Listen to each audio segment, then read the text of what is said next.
никто из тех, кто сегодня говорит о том, что у них есть башенная культура, не может сказать, какая башня является его родовой, кроме ингушей. Рассказывают, вот мы с тещей не видимся. Национальные идеи. Национальная идея. Кто такие ингуши? Мы совершенно два разных этноса. Были запущены из пушек выстрелы в башне, все равно устойчиво стоит на своем фундаменте. А просто переписать историю ингушей на свой собственный лад.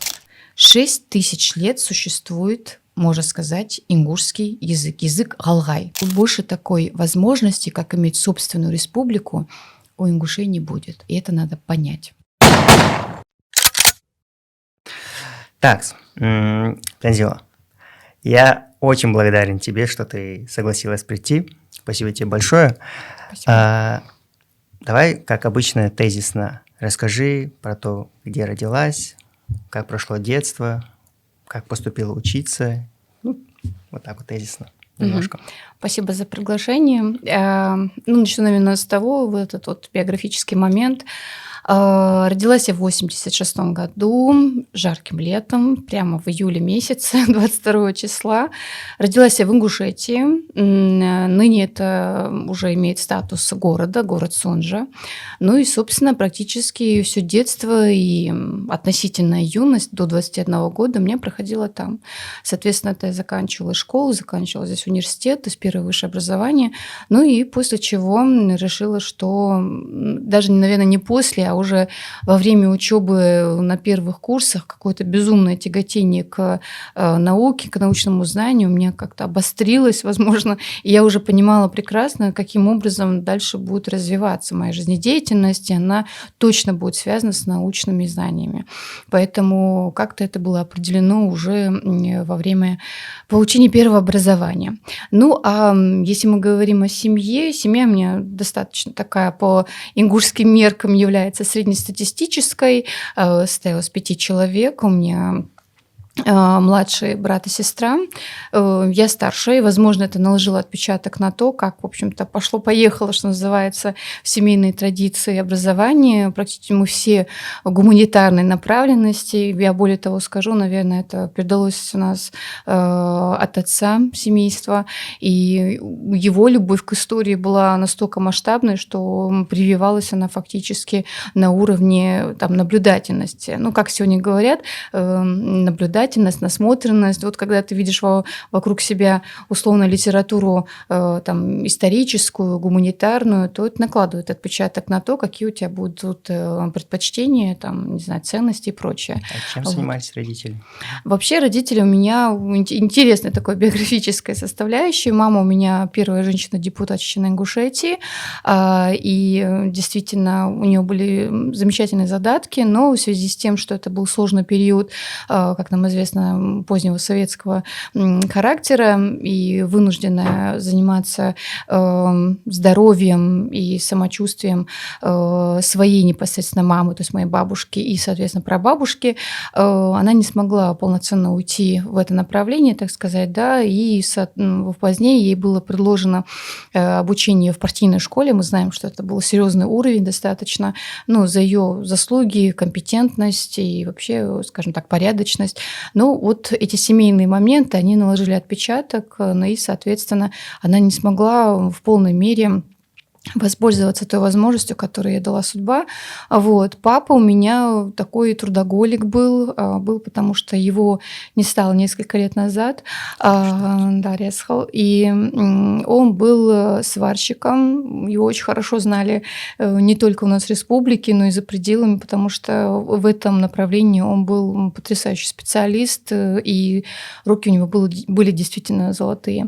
Но так сложилось, что после Казахстана, соответственно, вернувшиеся на родину, заниматься образованием и прочим возможностями они не обладали. Опять-таки, поскольку мои родители, по большому счету, сироты, не было родителей со стороны отца вообще. Мама была только, соответственно, ее мама, бабушка моя. И это привело к тому, что полностью уйти в образование при том потенциале, который у них был. А был он потому, что оба родителя мои любили очень читать. И отец практически свое зрение, можно сказать, посадил на том, что читал денно и ношно, и в периоды, когда там, допустим, еще в детстве запрет был не заниматься этим ночью, мог просто брать фонарик и под одеялом зачитываться очередными какими-то потрясающими детективами и прочим, и он мог процитировать любую книгу. Ну и в целом, придя в дом, можно было воочию наблюдать, что у нас полки книжные просто валились книгами, и они были совершенно разной направленности. И это наложило отпечаток. Но при всем при этом удивительным образом видела я себя исключительно медиком. То есть я готовилась на поступление медицинского факультета. У меня было безумное такое желание, чтобы это обязательно был какой-нибудь московский вуз. Но в связи, наверное, опять по цепной реакции, так же, как у родителей, не было, наверное, тех ресурсов, возможностей, которые позволили бы это сделать.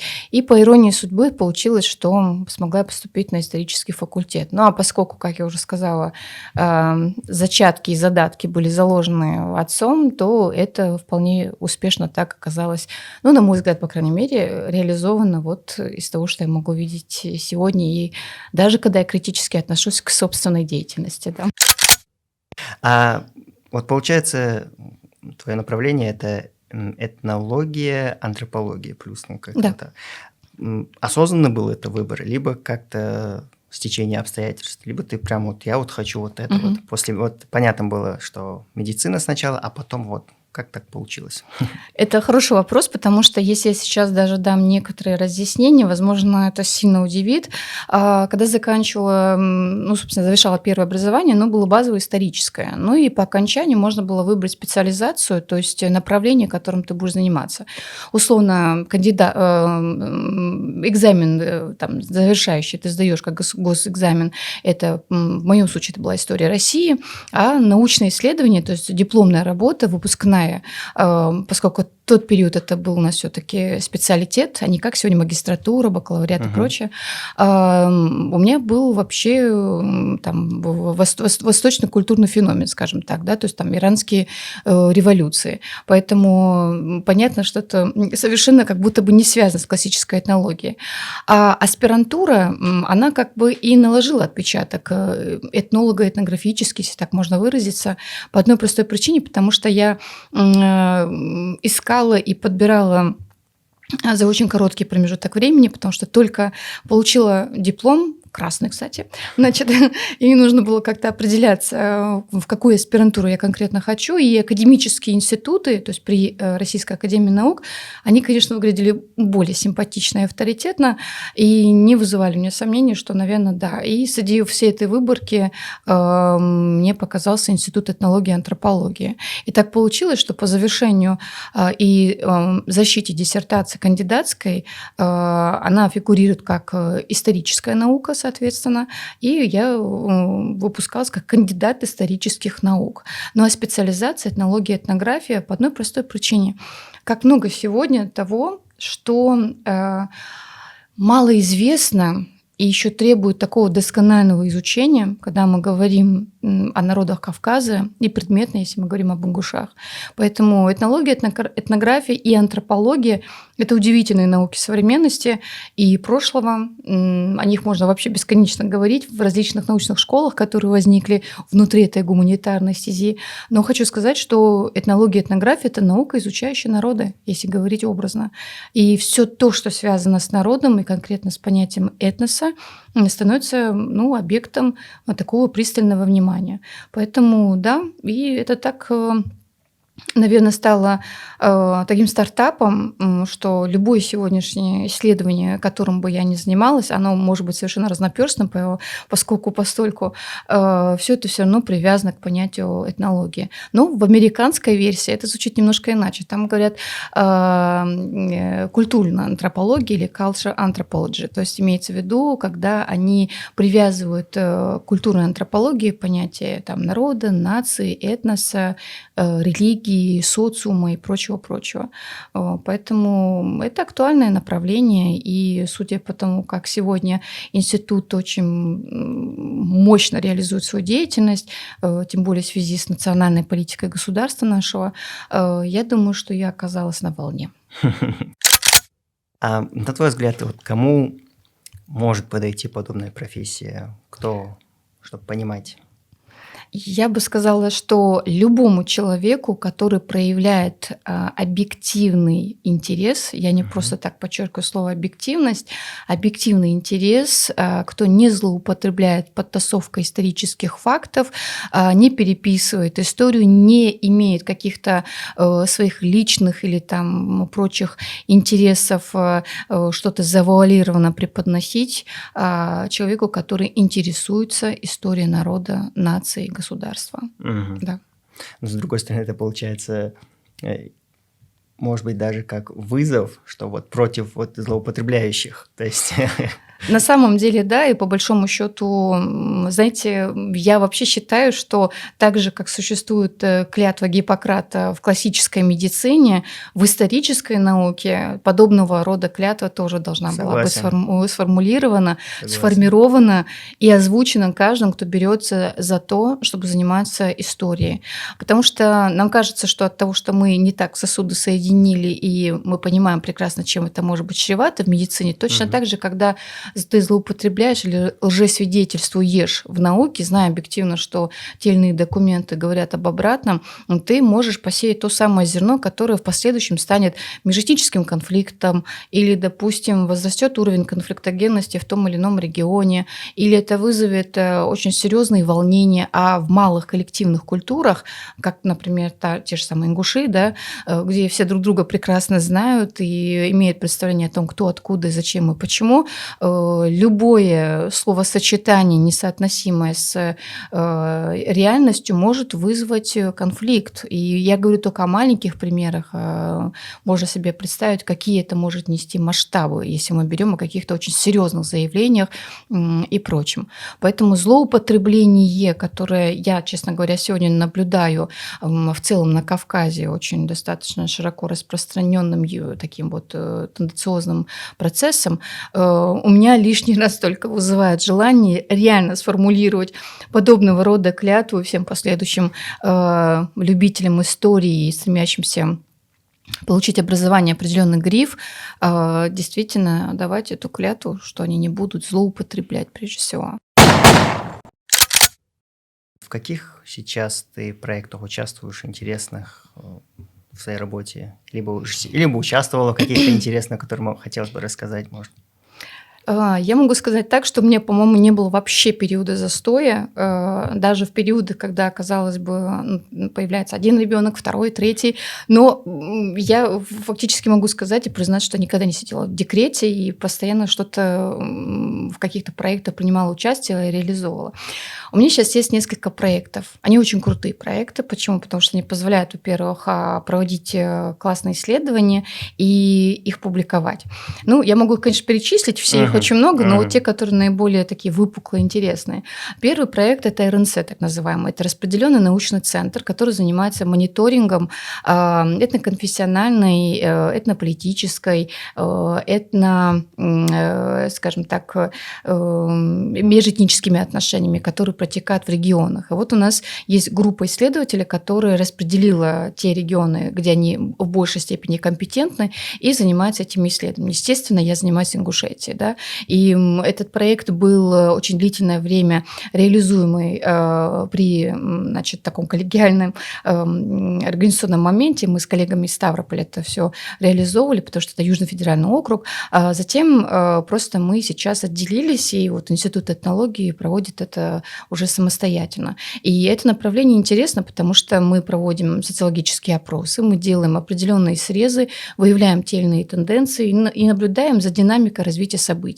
Будь это конфликты внутри этнические или межэтнические, либо это конфликты внутри религиозного характера.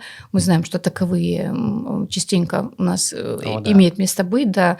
Вообще динамика того, как развивается тот или иной регион и общество, которое населяет этот регион в связи с глобализацией, миграцией, урбанизацией и так далее.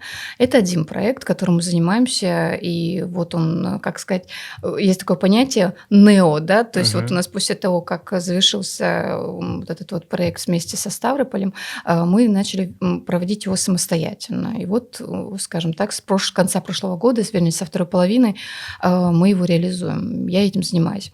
Второй проект – это подготовка к съемкам этнографического кино. Дело в том, что у нас сейчас безумно какой-то появился интерес и бум к истории и этнографии Кавказа, кавказских народов. А в Ингушетии, в частности, у нас есть проекты, вы знаете, которые реализуют, но это как документальные фильмы или художественные фильмы. А вот этнографических фильмов у нас практически нет. Ну, по крайней мере, я их не наблюдала.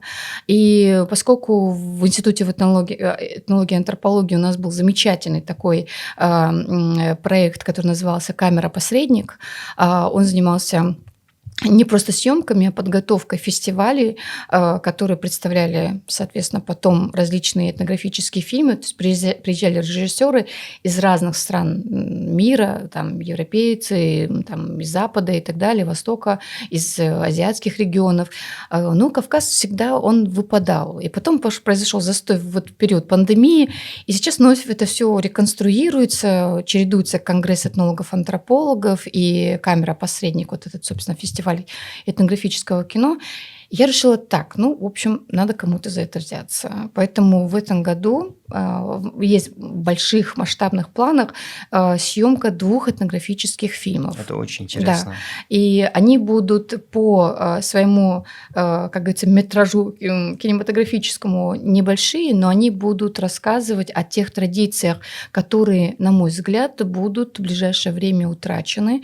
В ближайшей перспективе мне так это видится. В ближайшей при этом это может быть там 50 лет, но я это так вижу.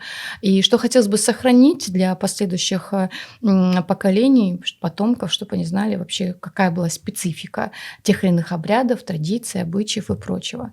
Вот. И, конечно, горный ландшафт, он нам позволяет очень много интересного сегодня, во-первых, реконструировать, а во-вторых, запечатлеть, потому что, представьте себе, не знаю, как вам это по ощущениям, но для меня, когда в результате археологических раскопок вдруг из недр культурных слоев земли поднимается на поверхность очередной артефакт, который может о многом свидетельствовать. История его может быть тысячелетняя. И те же самые бесконечные петроглифы и так далее. Был проект петроглифов, кстати, раз я о нем говорю, который представлен был у нас с замечательным сообществом историко-географическим Дзурзуки, и работу, которую они проводили на протяжении длительного времени, и прошлогодние мои экспедиции летние тоже пополнили материал петрографического письма, которое было представлено в виде выставки, проходившей здесь, в Москве, в культурном центре «Меридиан». И вот совершенно недавно мне прилетело письмо, так скажем, от сотрудников этого центра, и они, условно, читали с тем, какая была активность. То есть вот эта выставка вызвала огромный резонанс, огромное восторженные отклики, при том, что это были такие фотографии, очень неплохо оформленные. Стенд состоял там порядка из 24 фотографий, и да, к этому был бы безумный интерес. Настолько, что потом меня попросили вообще провести лекционное мероприятие. И лекцию я провела, завершилась выставка после 2 недель работы. В отчетах фотографий было огромное количество людей, которые посещали, смотрели, наблюдали. И, конечно, это дает такой стимул на этом не останавливаться. Вот. И еще один проект в этом году в моих огромных планах, потому что был заказ, это к вопросу о каких-то заказчиках, которые могут по тому или иному направлению, теме, допустим, проявлять интерес. Есть замечательное издательство «Миф» в Москве, которая публикует нон-фикшн и прочие, интересные такие книги, работы, издает потрясающие даже по качеству своему издания. И вот они недавно со мной связались по поводу того, что им очень интересна тема мифологии ингушей, что у них еще вообще кавказских изданий не было, и вот я у них таким вот буду стартапом, скажем. И к 1 августу должен быть в моих планах и в их планах в том числе готовый уже проект макет книги. Да, то есть макет с текстом, над которым я буду работать летом. Поэтому это лето будет не менее эмоционально и трудоемко нагружено, как это было прошлое лето. Но я вижу результаты прошлого года экспедиций и вот этой трудовой деятельности. Там было все очень позитивно, поэтому, наверное, я думаю, что этот год будет тоже результативным. Ждем. И фильмы, и книги. Да, Это прям да, очень интересно, да. на самом деле, я думаю. Нам этого, на самом деле, не хватает, мне кажется. Особенно Да. вот ты, как человек науки и этнограф, какое ты понятие даешь, кто такие ингуши, какое определение ты им даешь сама, вот в науке там вот. Мгм. Я всегда любую лекцию, посвященную ингушской культуре, хотя само понятие ингуши я не сильно люблю применять, но общепринятая тенденция, что нас понимает как этнос именно под этим названием. У нас есть замечательный этноним, само название, который фигурирует как Агалгай. Поэтому я начала вот этот тренд запускать в медийном пространстве и всегда пояснять, что мы называем себя Агалгай, да? Поскольку вот это звучание русскоязычной аудитории не всегда может произнести, я им даю галгайское вот это вот понятие, но чтобы это закреплялось в сознании, что этноним там гораздо более содержательный, потому что по самоназванию этноса очень многое можно раскрыть в дополнение ко всему имеющемуся. Поэтому, когда я начинаю любую лекцию, посвященную ингушам, значит,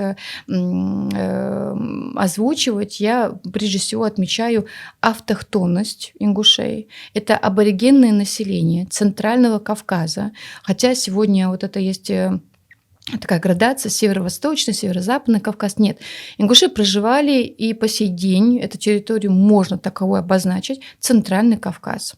Аборигенность этой культуры определяется большим пластом материальной составляющей, духовной составляющей. К материальной культуре мы относим различные памятники каменного зодчества, причем мы привыкли, что это, как правило, зодчество, которое наземное, но у нас достаточно интересный пласт еще подземных построек, и об этом, возможно, чуть позже скажу.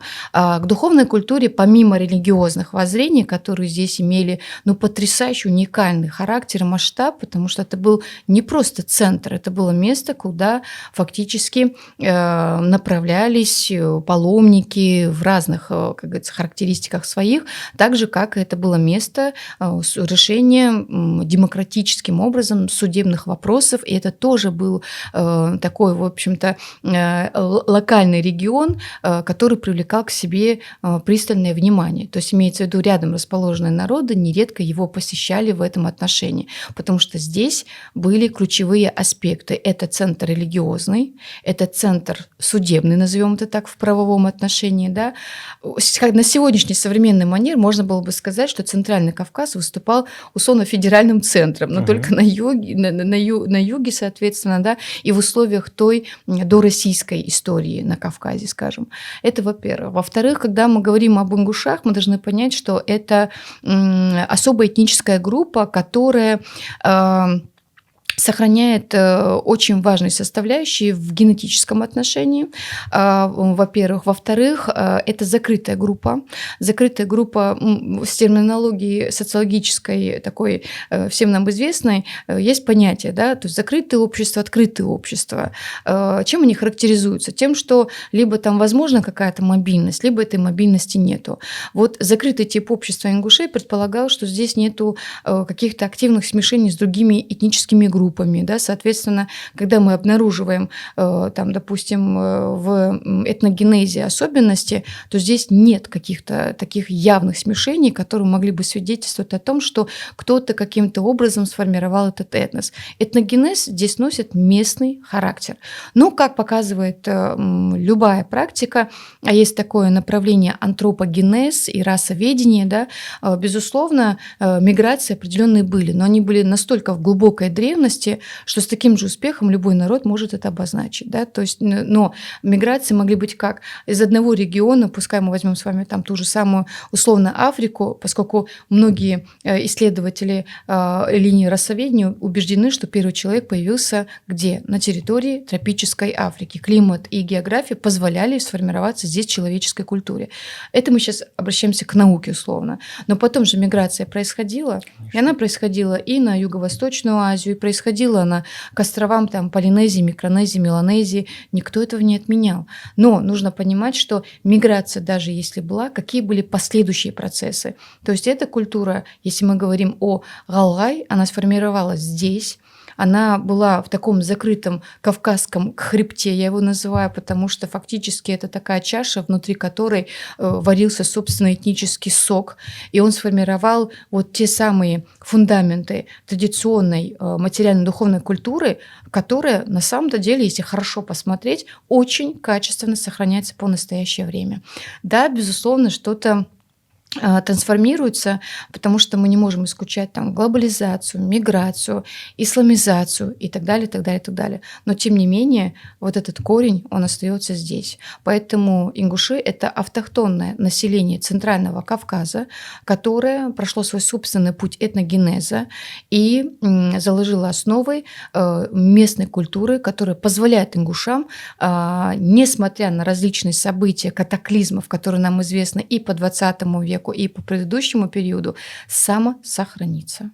А это говорит о том, что этот инструмент гораздо более какой давлеющий. Значит, есть что-то, о чем ингуши даже, возможно, сами еще не сильно подозревают и думают, но на уровне чуть ли не генетическом этот процесс происходит, и он позволяет сохраняться ингушам даже после депортации, после репрессий, после многочисленных войн. Возьмем с вами Средневековье, после Тамерлана Хромова, Тимура Хромова, после татаро-монгольских завоевательных походов и прочих составляющих, которые носили деструктивный характер. И каждый раз у меня уже нет в этом смысле совершенно никаких сомнений, как будто бы история целенаправленно пыталась уничтожить именно ингушское население, галгайские общества, поскольку, достигая определенный численный состав населения, наступали периоды катаклизмов, которые срезали, я не побоюсь этого слова, львиную долю части населения. И потом вновь происходил восстановительный процесс. Поэтому, когда сегодня вот в медийном пространстве очень любят говорить о том, что ну вот вас же мало, какой вы условно там ингуши можете быть этносом. Но мы же говорим не о количестве, мы говорим о качестве. Это всегда было в цене, как правило, да, во-первых. И во-вторых, мы должны понять, что любые процессы, которые носили деструктивный характер, как войны, завоевания, депортации, чума и прочее, конечно, они, естественно, били по людскому ресурсу. А восстановление происходило тяжело. Почему? Потому что ингуши никогда не принимали в свою культуру каких-нибудь представителей других культур, тем самым пытаясь увеличить численный состав населения. Это в отличие от других соседствующих с ингушами народностей, в результате которых их количество может быть 1,5 миллиона. Но мы опять говорим, что речь идет не о количестве, а речь идет о качестве. И в этом смысле, да, здесь сохранность базовых принципов, именно понятие «галгай», оно сохранилось лучше, чем любые другие понятия, которые мы можем обнаружить в культурах, где смешения были не исключением.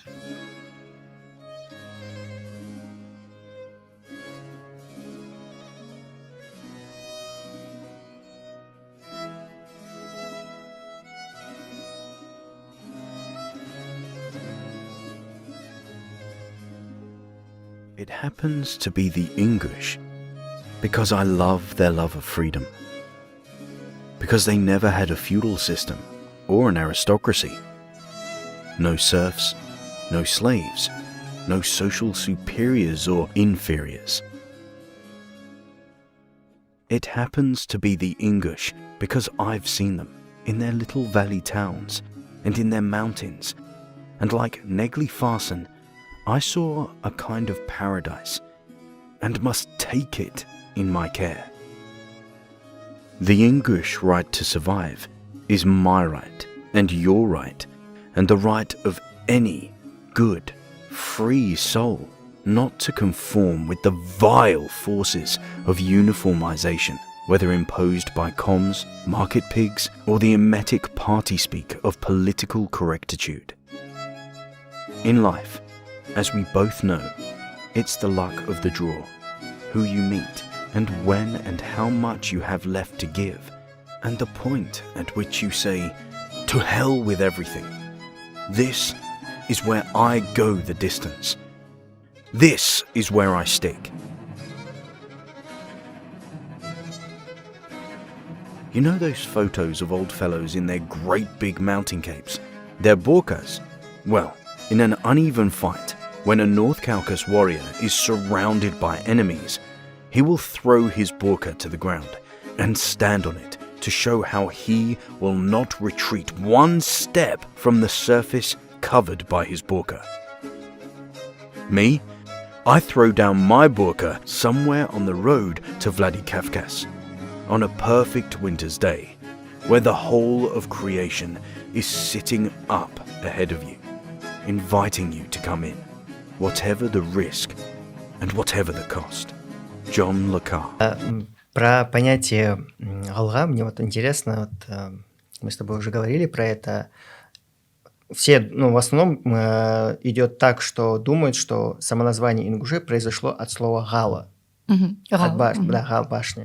А от тебя я услышал, что нет, на самом деле все-таки скорее наоборот может быть. То есть это алгай были до, и поэтому начали так называть башню. Или как? Ну, во-первых, по логике вещей, если мы разложим даже вот попытку интерпретировать это понятие, получается, что сначала появилась башня, потом появился народ. Правильно? Ну, по сути, да. Да, по сути, получается так, да? Но это неправильно, потому что, понятное дело, что эволюция каменного зодчества, она проходила разные этапы. Так же, как пирамиды строили. Чтобы вы понимали, вот эти великие замечательные пирамиды на территории Северной Африки, которые нам известны как Хеопса, они не построены так, что вот не было прелюдий какой-то там каких-то этапов, знаний, навыков, опыта. Нет. Первая пирамида вообще была весьма убогая, называлась она пирамида Джосера, она была ступенчатая и очень неудачная. Поэтому, конечно, когда мы говорим о том, к чему мы привязываем этноним, мы должны понимать, что смысл там более глубокий.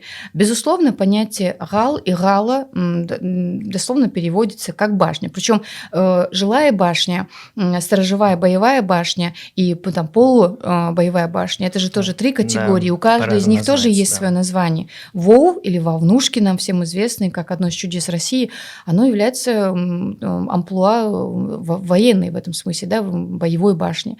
Поэтому нельзя исключать еще имеющиеся версии на этот счет.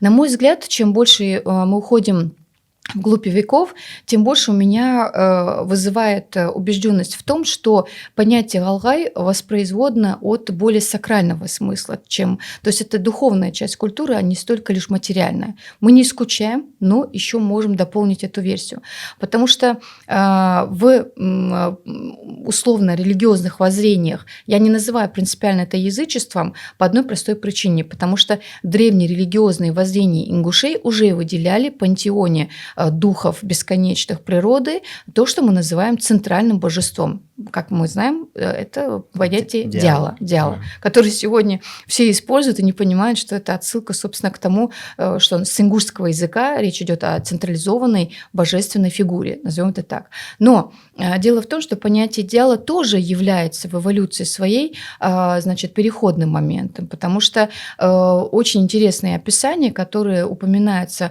каким образом совершали ритуальные обряды и различные жертвоприношения в эпоху, скажем, как раз народных религиозных воззрений предки ингушей, там упоминаются восклицания гела, вот это вот гела, гала и так далее, это как раз является божественным вот смыслом. То есть люди божественного происхождения, другим образом, когда выделяя центральное божество, которому они совершали свои многочисленные ритуалы, обряды, паломнические мероприятия и прочее, в этом отношении они себя к этому очень сильно привязывали и считали, что они действительно здесь появились, на этой территории, в связи с тем, что Богом эта территория была для них выделена, ну, скажем так, в специальном амплуа.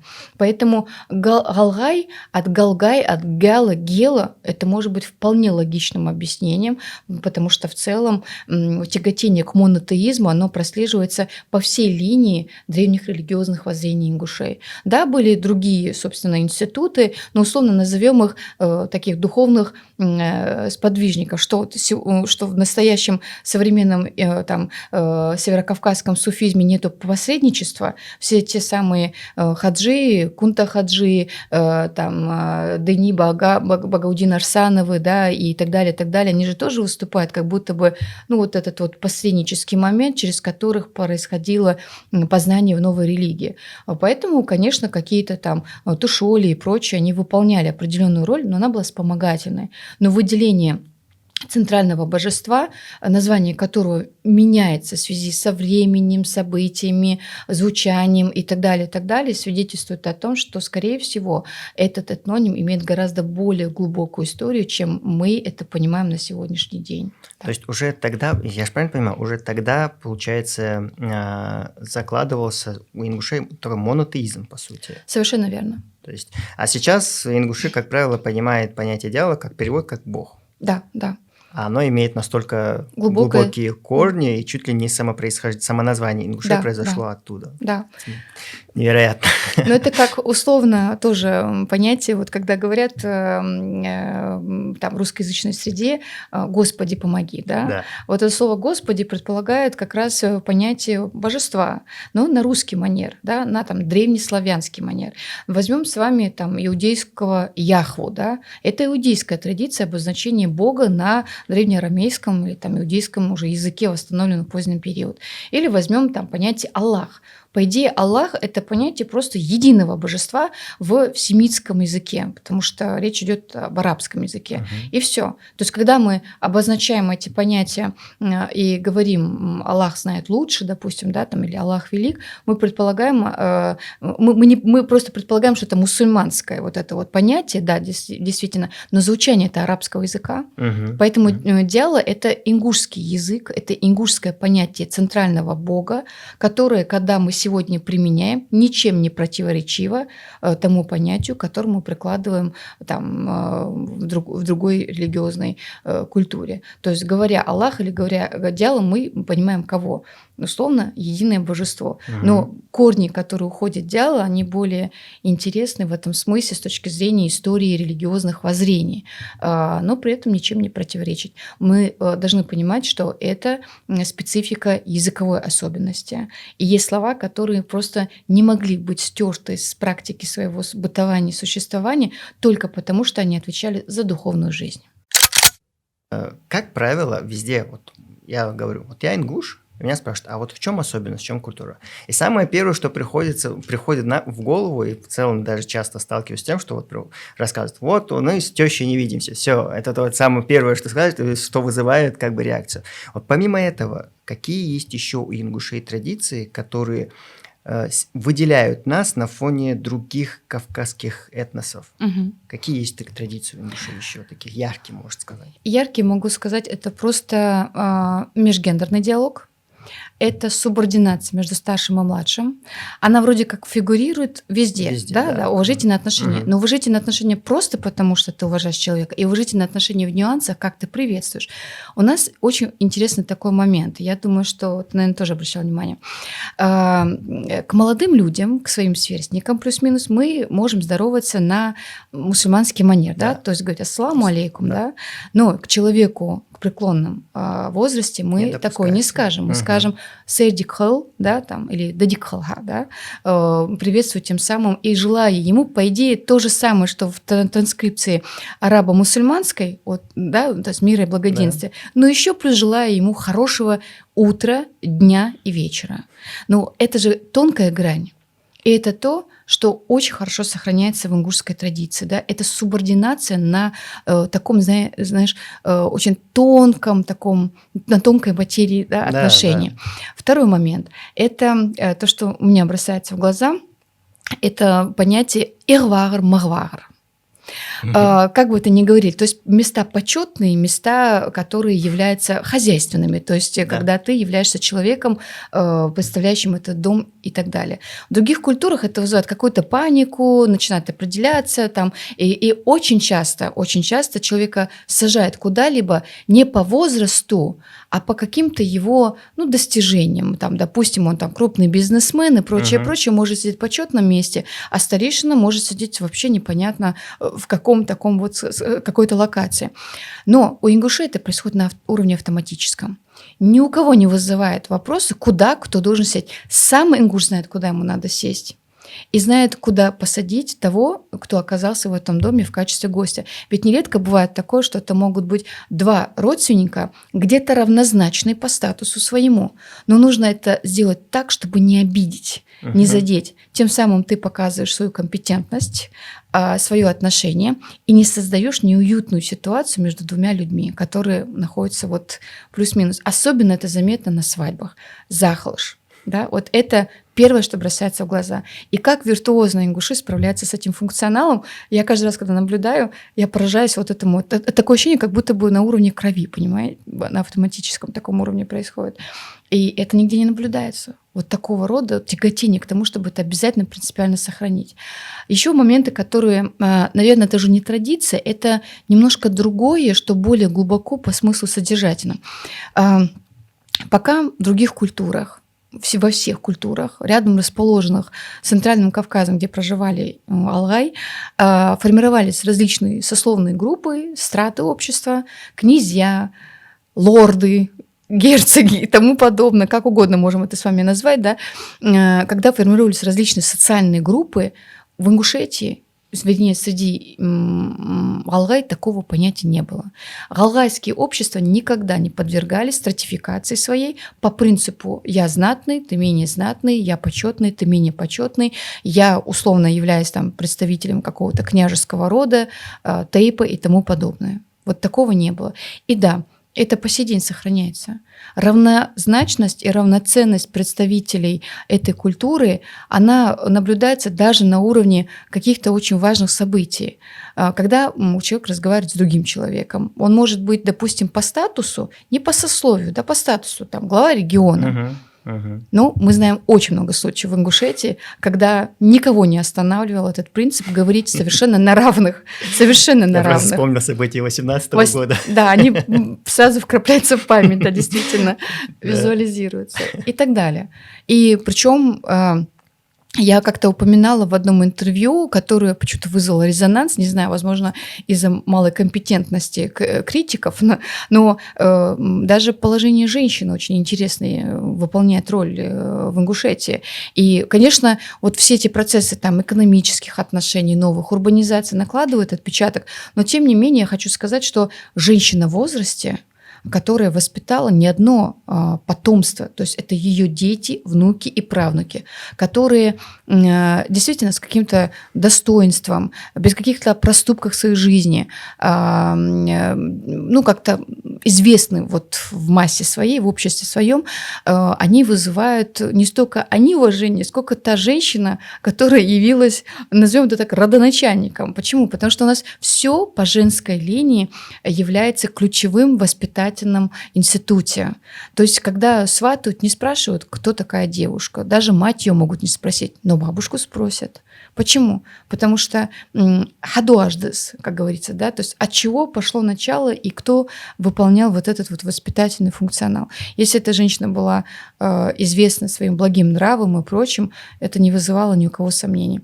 И я сейчас не просто голословно. Дело в том, что, ну, условно, свою юность, которая у меня проходила в Ингушетии, я очень много проводила в таких районах, как, например, станица Нестеровская, да, она известна тем, что здесь очень такое, более отличающееся там, от городской среды общества, да, то есть там до сих пор действительно активно ведут животноводство, там очень близкие родственные связи, люди живут по принципу, что занимают целую улицу одна фамилия, один род, да, то есть и ты приходишь в гости, тебе надо по всей улице пройтись в конечном итоге, чтобы никого не обидеть, и не дай бог, если кто-то знает, что ты кому-то зашел, к другому не зашел.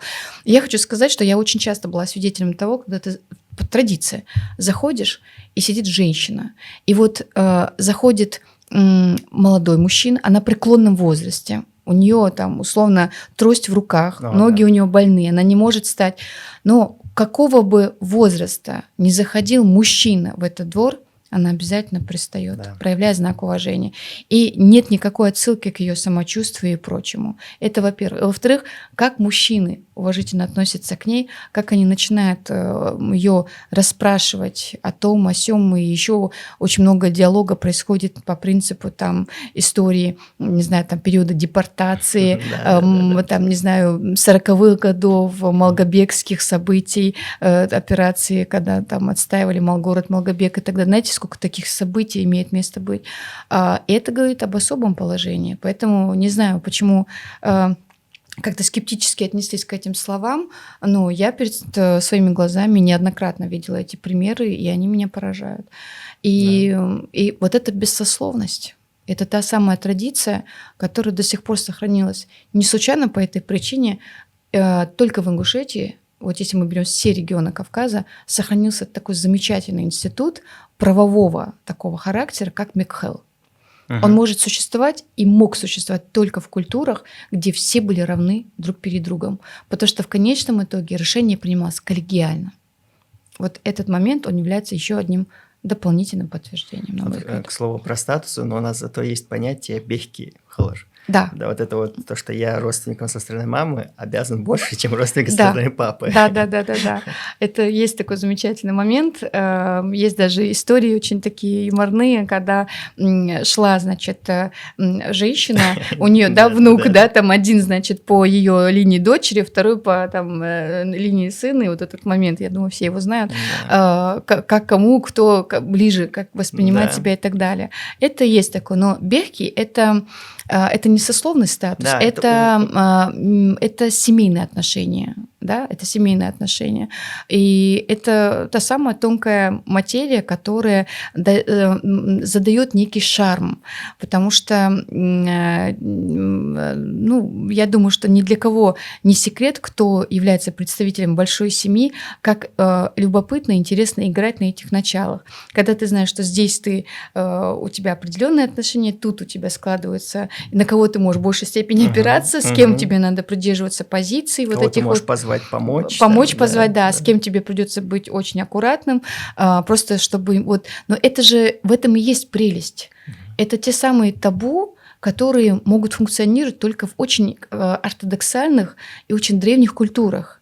И они определяют, ведь если очень хорошо покопаться в этих традиционных аспектах взаимоотношений людей вот внутри каких-то кланов, систем и так далее, мы обнаруживаем, что оказывается, это чтобы сохранять хорошие отношения, чтобы, допустим, не пересекались границы. Вот почему, вот опять возвращаясь к замечательной традиции ингушей, когда зять не встречается с тещей, а еще же с тестем.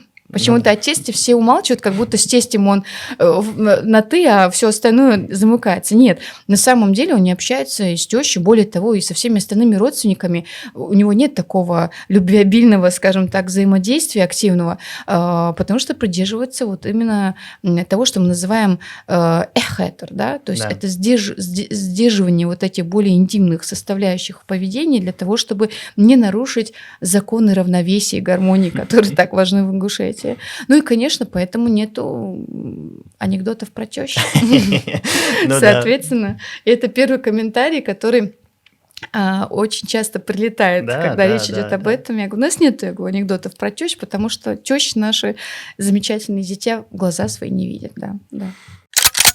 Насколько вот в этих вот особенностях мы отличаемся от наших самых близких по культуре этноса, от чеченцев? Хороший вопрос. Я сразу делаю принципиальную корреляцию, потому что мы совершенно два разных этноса. Это проявляется на уровне менталитета, это проявляется на уровне этнопсихологии. И не то чтобы я являюсь открывателем в этом смысле, много исследований проведено. Там та же самая Павлова Ольга Сергеевна проводила, известный этнопсихолог. Она проводила опросы в Чечне, проводила опросы среди ингушского населения. Она выявляла эти особенности, что есть определенное отношение к исторической памяти, определенное отношение к событиям, которые проходили в прошлом. То есть это очень важная составляющая, кто как реагирует на то, что происходило в истории его народа. народа, да, кто больше помнит отрицательного и как это потом ложится фундаментом на его поведение в последующем, да, или кто, например, забывает и живет сегодняшним днем. Условно в событиях, там, допустим, ни для кого не секрет, что когда проходили военные кампании в Чечне, да, так называемые чеченские войны, тем не менее народ продолжал играть свадьбы, там, отмечать праздники и так далее, и так далее. То есть они сами выкладывают огромное количество информации, видны эти фотографии замечательные, которые видно, что люди не сломлены войной, а продолжают, да, там, играть свадьбы, там, отмечать какие-то праздники, которые для их семьи являются ключевыми. Это в меньшей степени возможно наблюдать в Ингушетии. Я приведу свой личный пример. Я очень тяготела к тому, чтобы вот моя личная свадьба состоялась в полной мере в соответствии с теми канонами, которые существуют в культуре.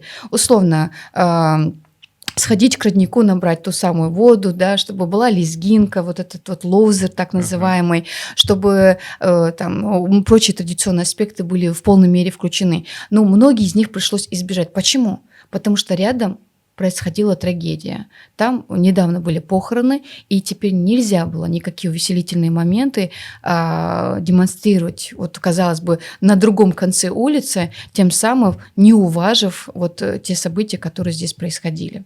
И это вот на этом уровне. Представьте себе, как если бы мы говорили о каких-то войнах, катаклизмах и так далее. Здесь это было бы в меньшей степени. Почему? Потому что другое отношение к событиям, другое восприятие происходящего и так далее.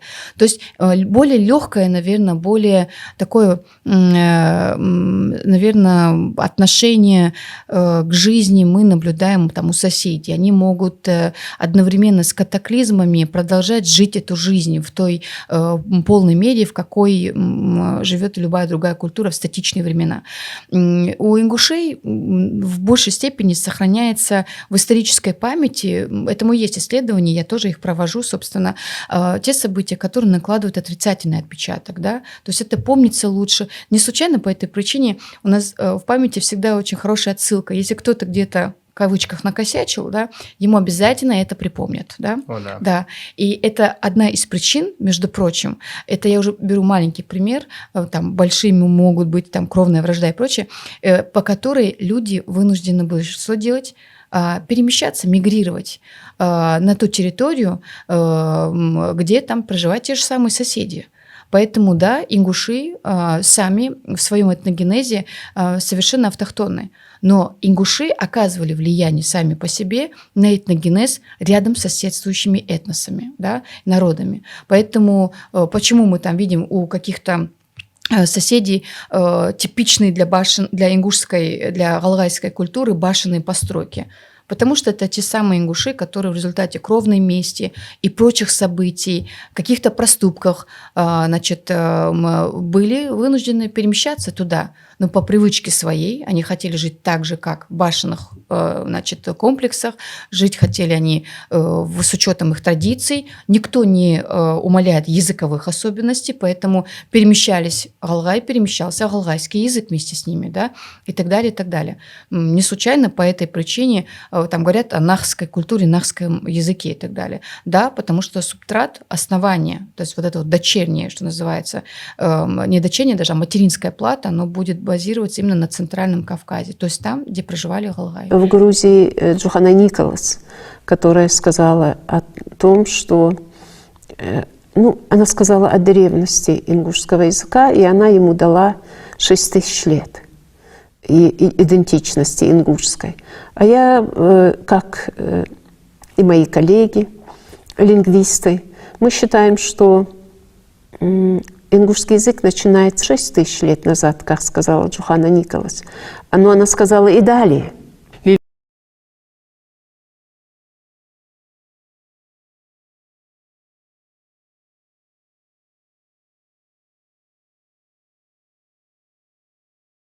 Сам ингушский язык со всей ее сложностью, архаикой, древними словами, которые до наших дней дошли, он не может быть дочерним языком или не может быть диалектом языка.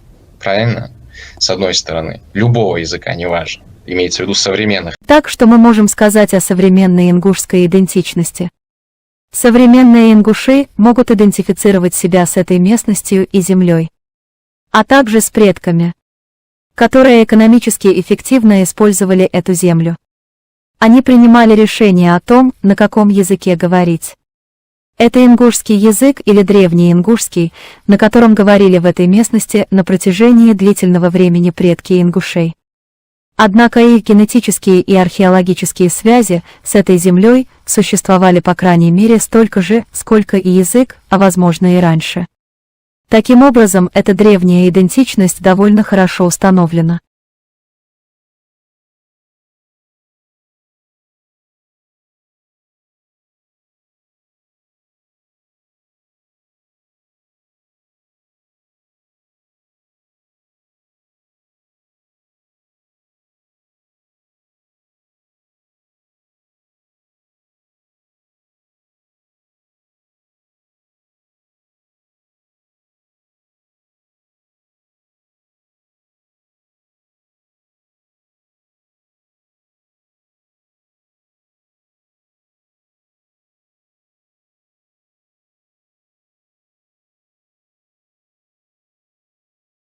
Но я хочу вот что сказать.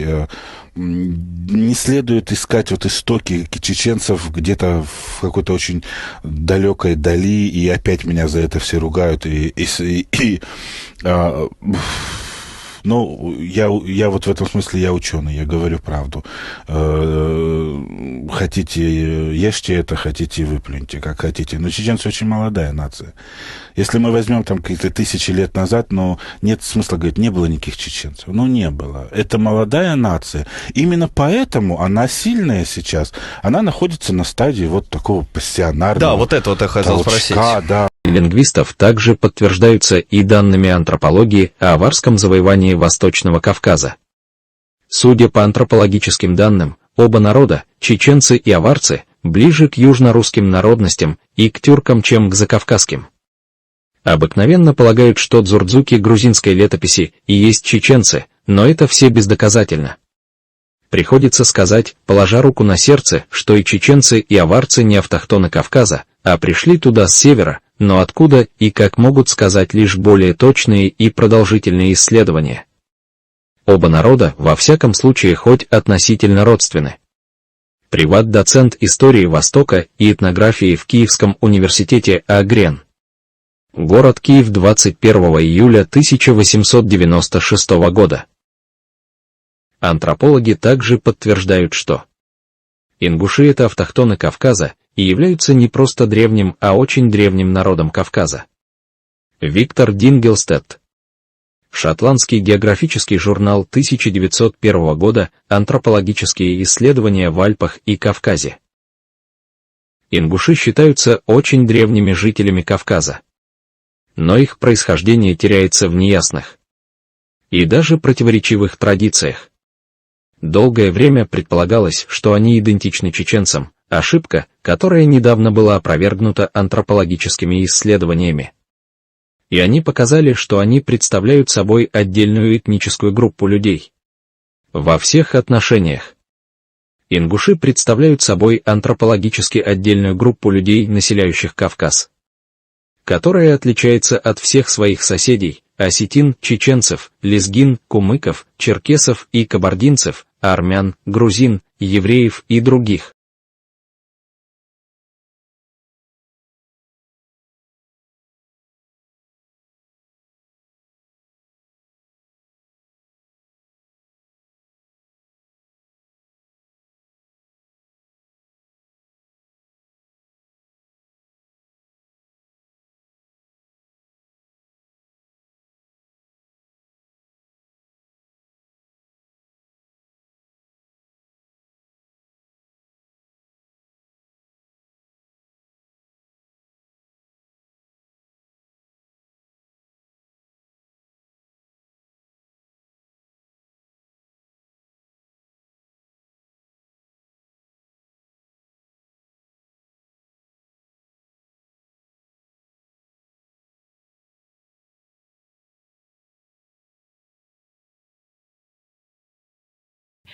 Поэтому вот эти обычаи, традиции и вот менталитет отличающийся, да, он держится, во-первых, на принципах исторической памяти, отношение к событиям, как мы относимся.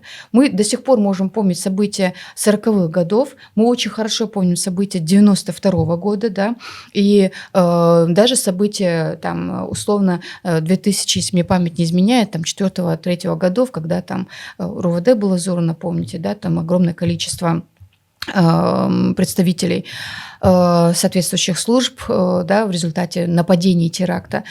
Люди это помнят до сих пор, потому что в малых культурах, опять возвращаясь к количеству и качеству принципов, да, всегда индекс сохранности исторической памяти и преемственности гораздо выше и больше. Он всегда здесь важен. Тем более, когда они приветствуют эту закрытость в некотором смысле, да, и консервативные взгляды. Еще один момент – это, наверное, отношение к браку. Да, как я уже говорю, все-таки ингуши приветствуют внутриэтнические браки, да, хотя есть склонность к полигамии, она, кстати, существует здесь еще до исламский период, и вызвано это было тоже рядом событий, той самой принципиальностью. Я очень много знаю историй, где условно, там даже вот из истории дедушки моего супруга, который просто из принципа решил жениться на второй, там, допустим, женщине, девушке, да, то есть заключил там полигамный брак. Абсолютно не вызванный ни полигамностью мусульманской традиции, ни чем-то иным. Просто когда-то ляпнул и решил, что это надо реализовать в любом конечном случае. Да. И это только одна история из ряда многочисленных, да, которые можно привести в пример. И это означает, что это отношения. Но опять, это не носит массового характера. Это не носит массового характера. И этим мы тоже отличаемся. Плюс ко всему, ингуши редко какую-то извне чуждую культуру примыкали к своей, да, это редко было явление, зато соседи делали это с большим удовольствием, собственно, продолжают делать и по сей день. То есть любые культуры, которые рядом находятся, они поглощаются и потом преподносятся с течением времени как своя собственная, там, национальная. При этом это может быть совершенно тюркский компонент, понимаете, или там какой-нибудь другой компонент и так далее. Даже тот факт, что Ближний Восток оказывал долгое свое и такое фундаментальное влияние на формирование вот этого кавказского характера, в целом имеется в виду там народности, культуры, религии, языка и так далее. Тем не менее, те народы, которые здесь численно немногочисленны, извиняюсь за тавтологию, да, и консервативны в каких-то своих принципиально важных составляющих, они, как правило, уже действительно сформировали свой собственный культурный код. Вот. И у ингушей он ярко выражен. Он также ярко выражен у черкесов, если понаблюдаем. Ярко выражен.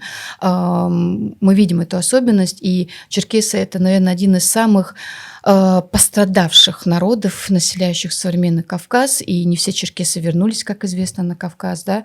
Той исторической родины они не имеют, которая была в масштабах. Черкесы занимали огромную территорию на Кавказе, и это еще одна трагедия. И для них это в исторической памяти, кстати, точно так же, как и у Алгай, имеет важное значение. Она определяет их предпочтения и так далее. И сегодня среди всех народов Кавказа, которые я наблюдаю как этнолог вот в различных там процессах культурных, мне видится, что черкесы принципиально ставят вопрос сохранности своей языка, культуры, материальной составляющей, духовной, будь это танцы, допустим, религиозные составляющие, прочее, прочее, прочее. Поэтому вот, а черкесы – это же огромный пласт. Адыги, шапсуги и так далее, это культурный пласт массивный, поэтому для них это тоже принципиально важно. В этом смысле мы с ними, например, смотрим на там, этническую культуру, наверное, плюс-минус одинаково. Да. У ингушей близкие, скажем, такие есть особенности с грузинами по той же самой причине, потому что контакты были длительное время. Вообще, подытоживая вот этот вопрос, я скажу так, что чем больше культуры находятся в сопряжении друг с другом, тем более ярче будут процессы диффузионизма, когда происходит взаимопроникновение элементов культуры, да, то есть из одной в другую, потом их там растворение, поглощение и прочее. Есть школа диффузионизма в этнологии, в этнографии, и она об этом ярко свидетельствует. Поэтому то, что у чеченцев есть какие-то общие черты с ингушами, это связано только с тем, что они, да, здесь имели сосуществование. Плюс ко всему очень много ингушей, как я уже объясняла, да, по ряду причин находились или там перемещались вот в те пределы, в которых сегодня существует та самая Чечня современная. И, конечно, взаимодействие происходило. Это накладывало и особенность на язык, на башенную культуру и прочее. Поэтому это не исключать такое совершенно нельзя и невозможно. Это данность. Это данность. И по сей день, как известно, ингуши, опять в отличительном отношении, не сильно любят что-то извне и больше сохраняют свое. Самое древнее упоминание ингушей галгай, с которым ты сталкивалась в процессе работы? То есть где вот самое древнее, где-то в документах и так далее? Я скажу так. Во-первых, под этнонимом галгай нужно понимать, что попадает огромное количество обществ, которые проживало здесь. Понятие этноса народа, да, я просто это надо обязательно объяснить, потому что понятие этноса народа, оно формируется в поздний период. Но потому что люди в какой-то момент из-за внешнего фактора, врагов, там, событий, колонизации, объединяются или их объединяют для того, чтобы определить вот эту новую там, среду их обитания. Поэтому дагестанцы, потому что Дагестан, да, понятное дело, там, условно Ингушетия, потому что ингуши. Но до этого в Дагестане аварцы, табасаранцы, лакцы, кумыки, нагайцы. И то же самое в Ингушетии, это могут быть различные группы. Сюда относились дзурдзуки, сюда относились кисты, сюда относились все жители, которые сегодня мы знаем эту территорию как Джейрахский район, например, да. Мы не забываем о территориальных образованиях. Тот же самый там Эгикал, например, Таргим, Джейрах. По идее своей это были общества, которые проживали вот в такой вот воспроизводной. Орсхой, те же самые, да. Это все являются галгайские общества. Они все говорят на одном языке, они поклоняются одному религиозному компоненту. И более того, немножко, наверное, опережая этот вопрос, сразу подчеркну, что в древности религиозных споров никаких не было. Это означает, что все они себя воспринимали как единый там, этнический субстрат. А локальность отдельная была вызвана чем? Прежде всего тем, что любое территориальное образование определялось кровным родством. Это чтобы исключать внутри семейные, внутри близкие, родовые что? Брачные союзы. То есть настолько это было логичным. По сей день же это принципиально важно. Когда два ингуша знакомятся, да, друг с другом, первое, что спрашивают, то есть какого ты рода, из какого рода. Для чего это делается? Либо сразу сложить добродушные отношения, очень близкие, потому что выясняется, что я Чебиева, там условно, ты Асканов, там, или какой Парчиев, да, и мы там имеем общего предка, там, Аздоева, да, все. Вот она уже выстроена, ниша наших взаимодействий в ближайшей перспективе, пока что-то не изменится. Если это разные, то, понятное дело, тут уже проявляется какой-то интерес, что, кто, зачем и почему. И это всегда имело большое значение. Для того, чтобы понимать в потенциале, какие у нас могут быть выстроены связи. Можно ли рассчитывать на твою дочь или моего сына, например, что они когда-нибудь там породнятся, или наоборот, это надо максимально избежать из-за близкого родства. Поэтому территориальное образование – это принципиально, конечно, место заселения этого района, значит, этого поселения, это наличие родовой башни. Никто из тех, кто сегодня говорит о том, что у них есть башенная культура, не может сказать, какая башня является его родовой, кроме ингушей. Я сегодня смело могу сказать, где моя родовая башня. И смело, потому что я знаю. Я думаю, что Я ты тоже- тоже я с тоже таким же могу. успехом это сделаешь. Могу, И да. любой ингуш. Также ингушей очень хорошо вот это, работает эта память о событиях, в которых они сами не участвовали, в плане каком, что это история предков, но она настолько красочно передается из поколения в поколение, что когда я сажусь и рассказываю о событиях того, что делал там условно мой предок Иглау Чебиев, да, то такое ощущение, что это был не он, а я, понимаете? Просто потому что это эмоционально, и мы гордимся этим содержанием смысла и так далее. То же самое здесь происходит. Поэтому когда мы задаем вопрос о самом раннем упоминании, само раннее упоминание не будет фигурировать как алгай. Оно будет упоминаться как кисты, как дзурдзуки, да, там, и так далее, и так далее. И в этом смысле мы можем уходить в очень интересный период, вплоть до античности. То есть вплоть до античности, потому что античность – это римляне, это греки. Значит, я уже молчу о том, что генуэзцы, итальянцы неоднократно были на территории Ингушетии, горной Ингушетии, да, то есть им это было очень любопытно. В поздний период, как только происходит христианизация, принятие христианства в качестве государственной религии в Армении, это 4 век нашей эры, если мне память не изменяет, и в последующем Грузии, их наиболее просвещенная часть населения, это, как правило, религиозные деятели, они путешествовали, и они тоже очень активно исследовали эти регионы, потому что здесь были потрясающие памятники, потому что Центральный Кавказ выделялся тем, что это было место сосредоточения различных торговых путей. Мы не забываем об открытии истории шелкового пути, да, вот именно через как раз ландшафт Горной Ингушетии, в том числе и плоскостной ее части, и так далее, и так далее. Поэтому невозможно сегодня сказать, какая там условно самое крайнее, самое последнее упоминание вот именно в эпоху там дальности своей, но то, что античный период упоминает нас, это совершенный факт, потому что многочисленные исследования этногенеза, попытки определить, кто на какой территории проживал, уносят сегодня нас в источники периодизации античной эпохи. Да. Сейчас актуальная тема в целом для ингушей, для современников, да, в том числе, наверное, для потомков, национальная идея ингушей. Как бы ты ее сформулировала?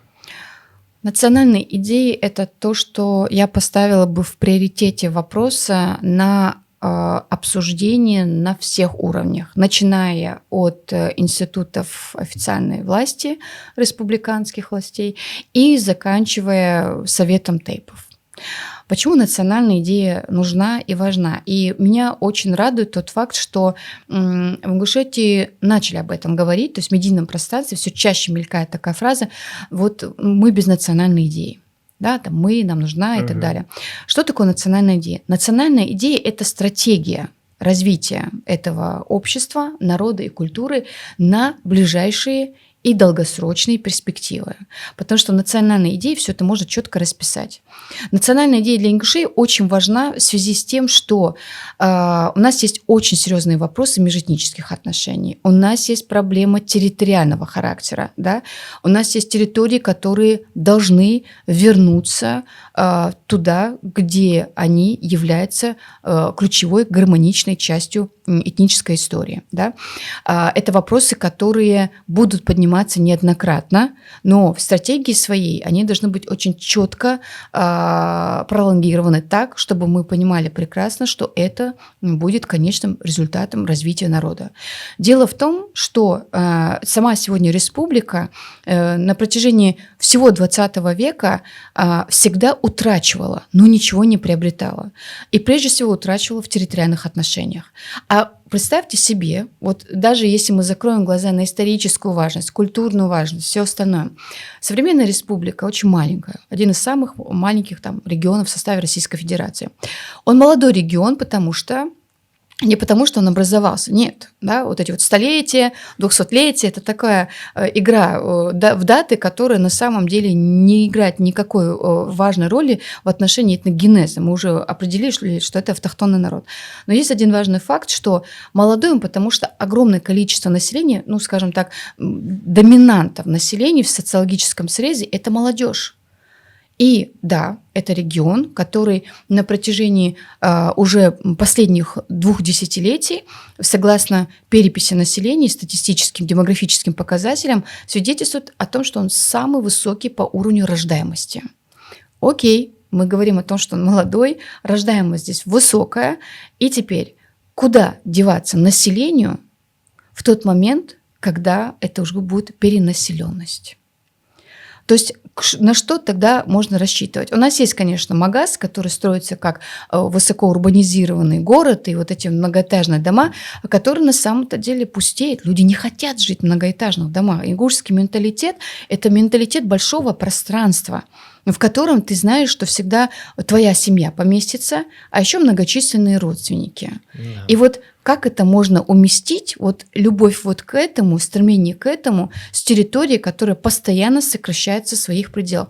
Когда вы посмотрите на карту Ингушетии, вы видите, там появляется талия, знаете? Да. Это тот случай, когда не хочется ее иметь вообще, да? То есть это вот урезаемые территории, которые по большому-то счету являются колыбелью ингушской, галгайской цивилизации, я не побоюсь этого слова. Поэтому даже сегодня, когда ты оказываешься в регионах пригородного района, в районах имеется в виду, значит, этой территории, ты понимаешь отчетливо, во-первых, по признакам самых древних кладбищ, монументальной культуры и в целом очень большой стези исторических фактов, что это была территория происхождения этноса. И, безусловно, в стратегии национальной политики региона, как и в целом, если мы говорим об национальной идее, это не просто должно фигурировать, оно как будто бы в воздухе витает, но должны быть какие-то действия, предпринимаемые на этом пути. Да? Действия это могут быть заселение региона, да? Это популяризация темы, да? Это изучение этой темы, это отстаивание позиций и прежде всего это консолидация. Самая большая проблема современной Ингушетии – это не то, чтобы кто-то где-то что-то как-то пытается изымать из богатейшей культуры Центрального Кавказа в лице ингушей, а то, что сами ингуши не консолидированы на данном этапе. Многочисленные тейповые образования, многочисленные суфийские общины, многочисленные там сегодня уже даже внутри тейпа фамильные какие-то вот эти вот социальные группы, они деконсолидируют общество. Для того, чтобы была национальная идея, все должны смотреть в одном направлении. Поэтому прежде всего это чтобы все чувствовали необходимость защиты своей исторической правды, исторической составляющей, отстаивания территорий. Это полное и систематический контроль за памятниками, потому что самая большая проблема после консолидации ингушей это то, что памятники нашей культуры, которые являются ярким свидетельством, да, вот именно специфики нашей автохтонности и прочего, то, что сегодня у нас ее грабят. И грабят в прямом смысле этого слова. То есть когда чернокопатели и прочие занимаются тем, что выкапывают из недр культурных слоев наши артефакты и перепродают, продают, перемещают и так далее, и так далее. Поэтому это успешный материал для тех, кто приобретает этот артефакт, чтобы потом расписать свою, в кавычках, великую историю. И обидно, когда это могут быть представители твоего народа. Да. И это свидетельство о том, что да, в семье не без, как говорится, проблем. Да? Поэтому нельзя идеализировать в полной мере. Нужно говорить о проблемах и озвучивать их вслух. Потому что когда мы умалчиваем о проблеме, мы автоматически соучастники этих событий, да? То есть соучастники этого преступления. Озвучивая проблему, мы уже знаем, что мы начинаем ее решать. Поэтому национальная идея ингушей должна заключаться прежде всего в 3 ключевых аспектах.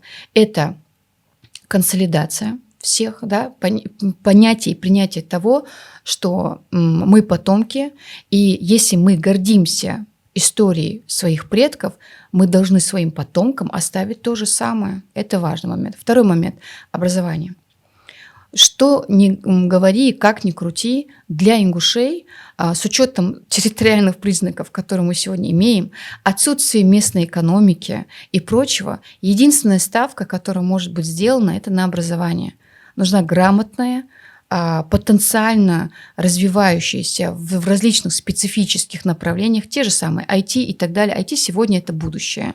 И поскольку мы знаем, что у нас нет территории ведения сельского хозяйства, животноводства, ведения какой-то локальной экономики, мы в этом специфику никакую не выдаем, у нас регион дотационный, значит, надо брать той ниши, которая является наиболее перспективной.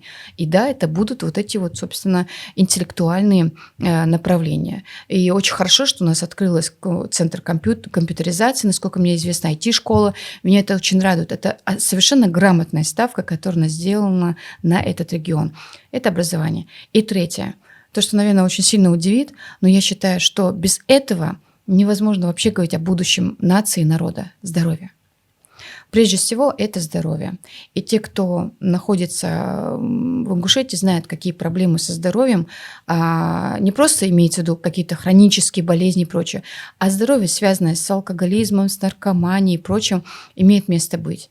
И пока вот эта ниша не будет выделена в качестве ключевой, о здоровой нации очень сложно говорить. Здоровое будущее региона, народа, истории зависит напрямую от здоровья нации. Поэтому вот эти три составляющие. Я бы на это делала такую акцентную ставку, когда говорю о национальной политике региона, во-первых, и когда говорю об национальной идее. И да, это может быть примером для многих народов, которые живут в российской действительности, чтобы они понимали, что является ключевым. Угу. Часто вот сейчас вот на медиапространстве замечают, что упоминается такая тема, как укрупнение регионов, то есть объединение с кем-то. Вот чем это чревато в целом, в том числе и для нас, для ингушей, в случае с кем-то объединят нас, если будут планировать, что с нами будет, чем мы рискуем? Мы можем гадалки не ходить в этом смысле. У нас есть уже опыт хороший такой, в кавычках, в этом отношении, и мы знаем, что мы имели по итогам и что мы потеряли по итогам. Поэтому вообще есть, конечно, витающее в воздухе такое понятие укрепления за счет регионов, которые, опять-таки, да, там являются дотационными или банкротами, как это принято сегодня называть. Но я сразу скажу, это приведет к возрастанию конфликтогенности, что современной России совершенно не нужно. Нам не нужны новые очаги конфликта на и так горячем Кавказе, да, в этом смысле. Второе. Лично для ингушей это будет уже совершенная в перспективе невозможность своей автономии и самостоятельности. После очередного укрупнения или объединения с кем-либо ингуши больше, если они окажутся поглощенными, то больше такой возможности, как иметь собственную республику, у ингушей не будет. И это надо понять. И это чем раньше будет принято и понято, я думаю, что тогда как раз в национальной идее возникнут главные сигналы. И еще один момент. Несмотря на индекс самосохранения, который среди ингушей остается очень высоким, никто не отменяет различные такие процессы, как целенаправленная ассимиляция, да? Целенаправленная интеграция, растворение и так далее, и так далее. Поэтому, да, есть перспективы того, что будут утрачены культурный код, о котором я сегодня говорила, как специфика вот этой этнической группы. И это самое, наверное, страшное, что может случиться с ингушами, с Ингушской республикой, если хоть в какой-то степени, неважно в какой степени, произойдет ее слияние с кем-либо. Да. Имена тех, кто стояли родоначальниками, назовем это так, в образовании Республики Ингушетия, они заслуживают памятника при жизни и после.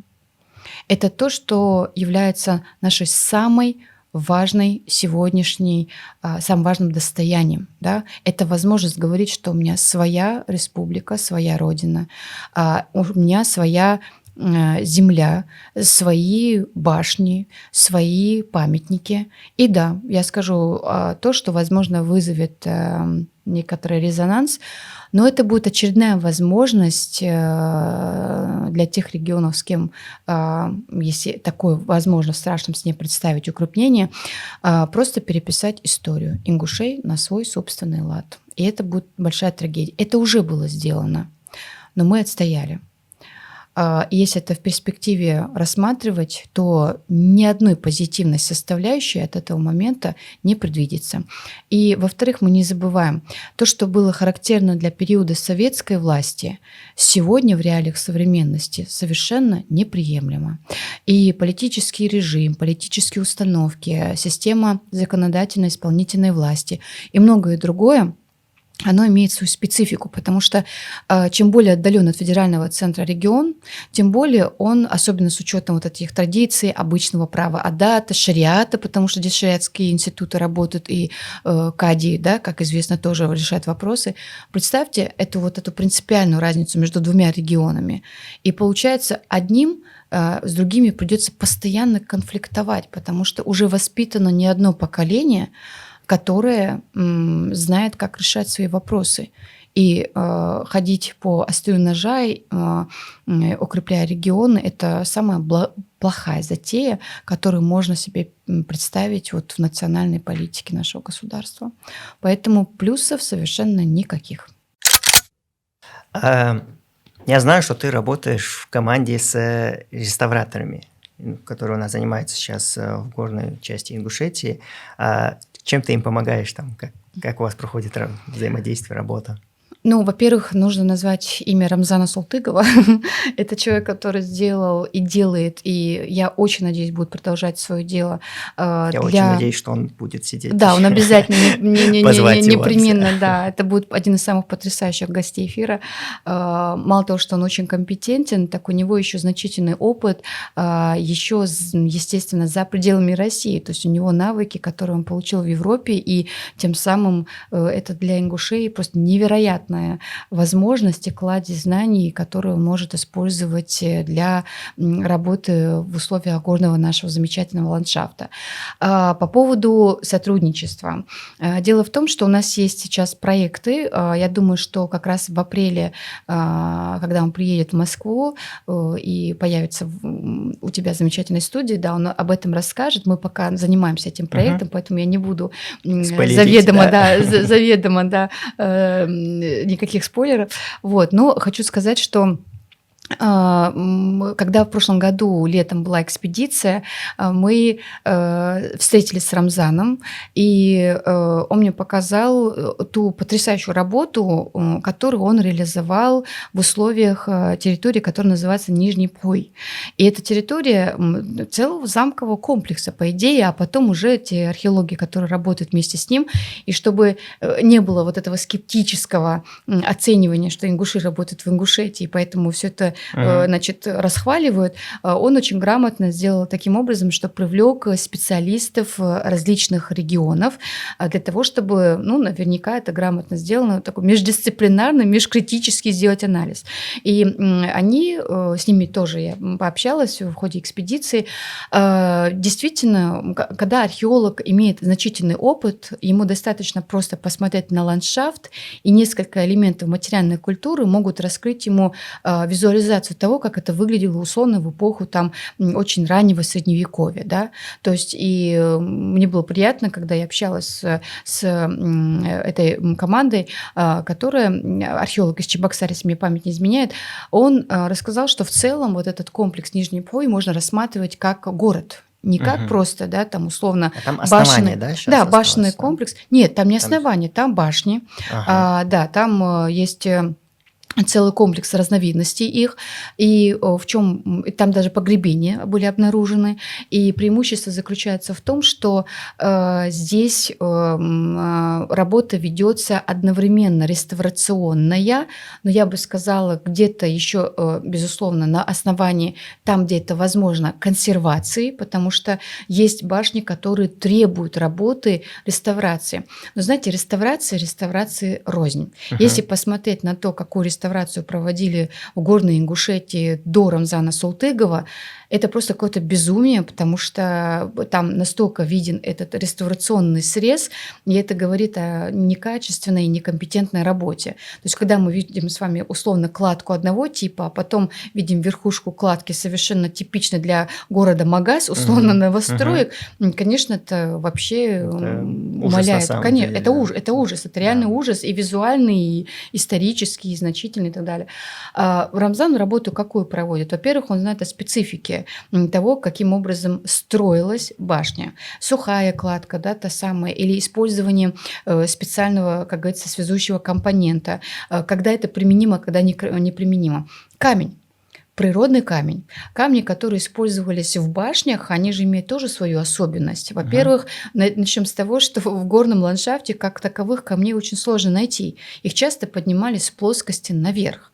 Поэтому есть где-то башни, которые там условно не разрушены, они просто недостроены, потому что не хватило ресурсов, да, или условно огромное количество камней, которые были подготовительной базы, ну как мы говорим сегодня, закупить цемент, да, вот были, но там какие-то обстоятельства, возможно, те же самые татары, монголы и прочие изменили ход планов там конкретного рода и семьи.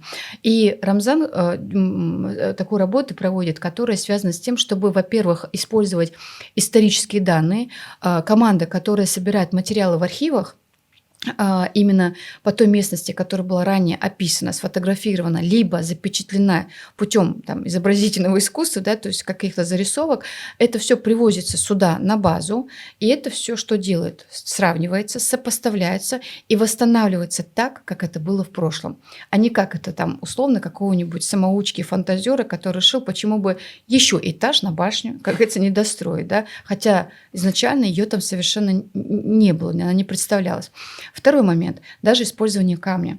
Те камни, которые использует Рамзан, они действительно подстраиваются по цветовой гамме. И когда он это показывал, как играет цветовая гамма камней при кладке, это что-то невероятное, это потрясающее. И да, во многих башенных постройках, сразу скажу, было неоднократно такое, что башня была, допустим, там разрушена, ее либо достроили, ну, были катаклизмы, природные явления, там, переделывалось, доделалось. Но имеется в виду, что нередко бывает, что одна башня еще до того, как вот эти все процессы происходили с их целенаправленным там, уничтожением или природными явлениями, они и так переделывались.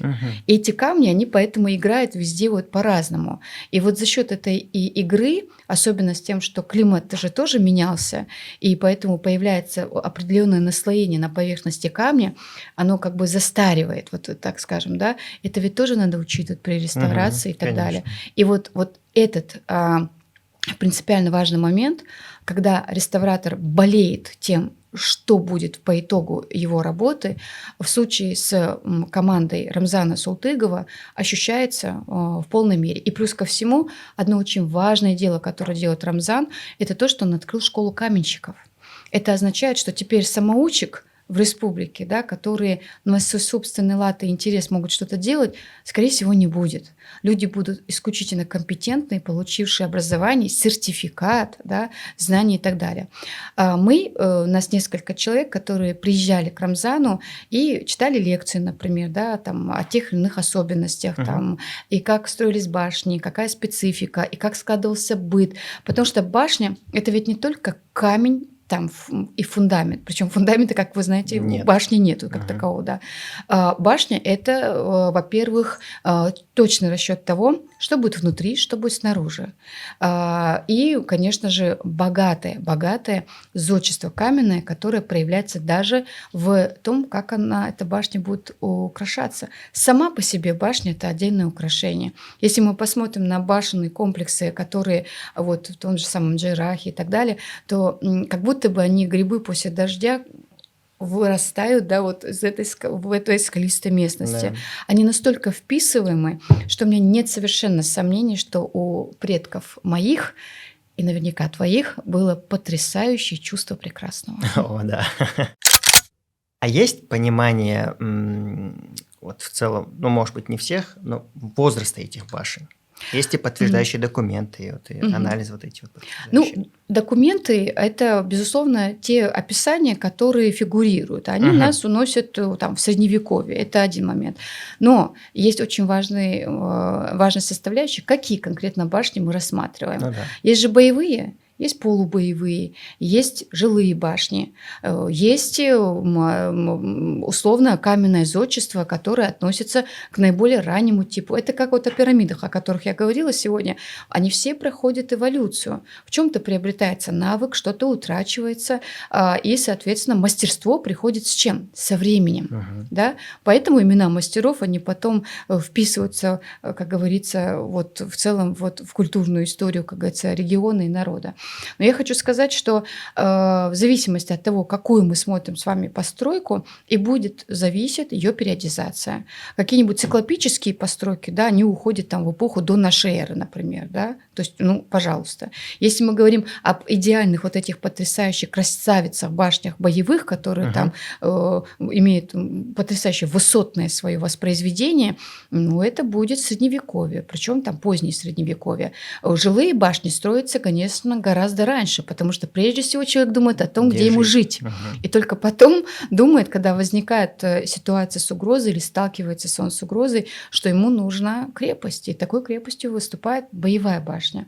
Поэтому точную датировку, я думаю, что в ближайшее время мы услышим, потому что тот же самый Рамзан сегодня Султыгов работает, и лабораторные исследования просто по камню, каким даже бактерии, которые хранятся в определенном камне, определенные бактерии, ведь они же устаревают этот камень не потому, что там что-то происходит извне, а потому что что-то происходит внутри. Да. И вот как это происходит, и с помощью специальных анализов, которые проводят сегодня в лабораториях, я думаю, что в скором времени он ответит на этот вопрос. А в целом о том, что это является весьма древними постройками, ни у кого уже не вызывает сомнения. Но каждая башня и каждая башенная постройка, опять-таки, в зависимости от района и региона, может иметь свою принципиальное различие. Да. Но древность, она очевидна. А вот все мы прекрасно, наверное, знаем, и даже есть картины, вот эти ужасающие тем, что советская политика, вот это, вот, о которой ты уже говорила, вот, о разрушении вот этим, даже есть видео, вот, Да. башню расстреливают из пушки.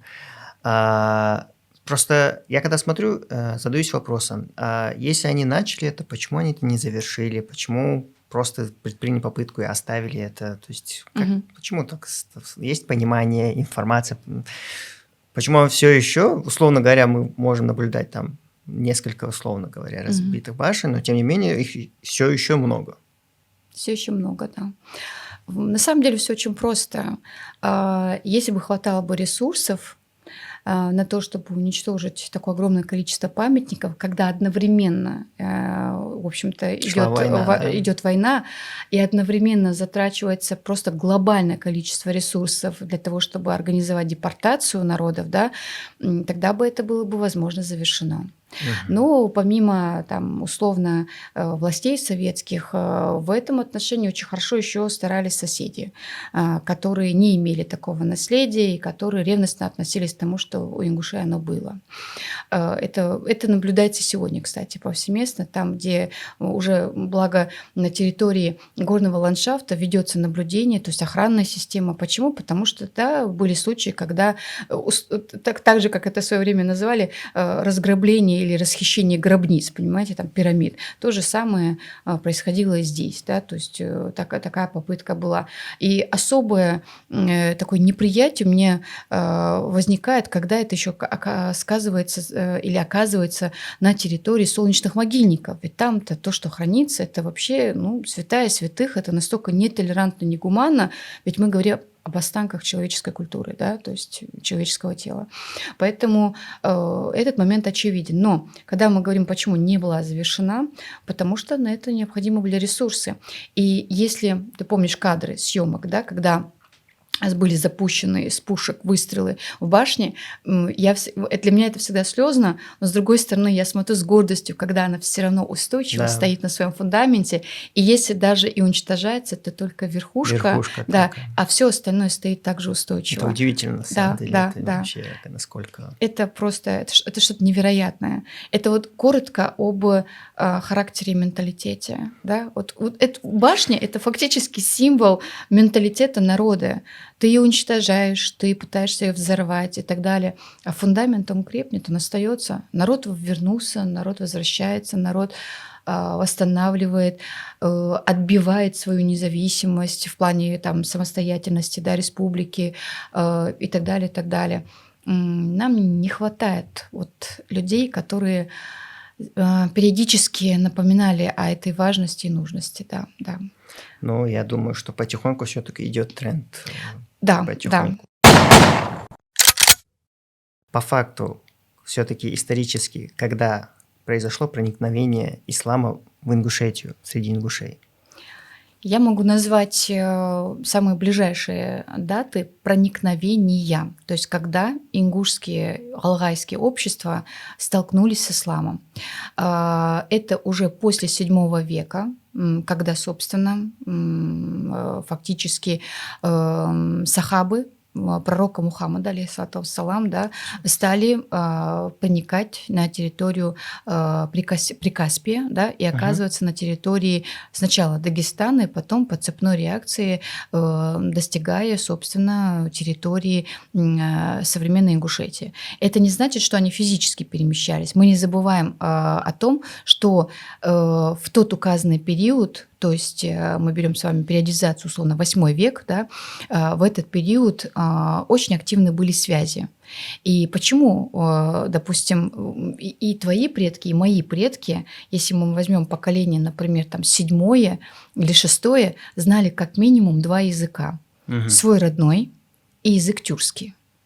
Потому что тюркский язык – это был язык коммуникации на Кавказе в указанный период. Кумыки, нагайцы говорят на тюркском языке. Говорят. И многие, это тот же самый там кабардинский язык, он не тюркский, но тем не менее кабардинский и прочие языки, там черкесские языки, они все-таки тоже являлись средством коммуникации. Иначе как бы мы говорили о том, что какие-то отношения между горскими народами были возможны, если это период до русского вмешательства, назовем это так. То есть нет русского языка как язык коммуникации. Соответственно, вот эти перемещения, знакомства, нахождение на чужбине, вот эти вот пути, которые и деятельность, угон скота, угон лошадей, который всем нам известен, да, потому что в других культурах, возможно, где-нибудь среднестатистически, европейски считалось, что украсть там коня – это там, как говорится, проступок, а на Кавказе и среди ингушей это считалось, наоборот, подвиг, понимаете, да, это геройство. И чем это виртуознее будет сделано, тем, соответственно, все лавры. Вот. И это говорит о том, что на тот период уже на территории там регионов, где в свое время появляются арабы, уже взаимодействие происходило. И ведь на самом деле на Кавказе достаточно, если 1-2 человека что-то знают. У нас это работает как сарафанное радио, быстро по цепной реакции.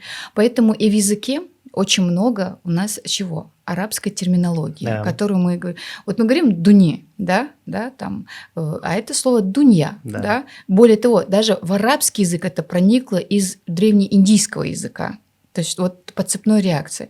Поэтому, когда мы говорим об самых ранних этапах столкновения местной алгайской культуры с арабо-мусульманской, не исламской, арабо-мусульманской, то есть когда это и язык, и религия, это можно говорить о 8-9 века.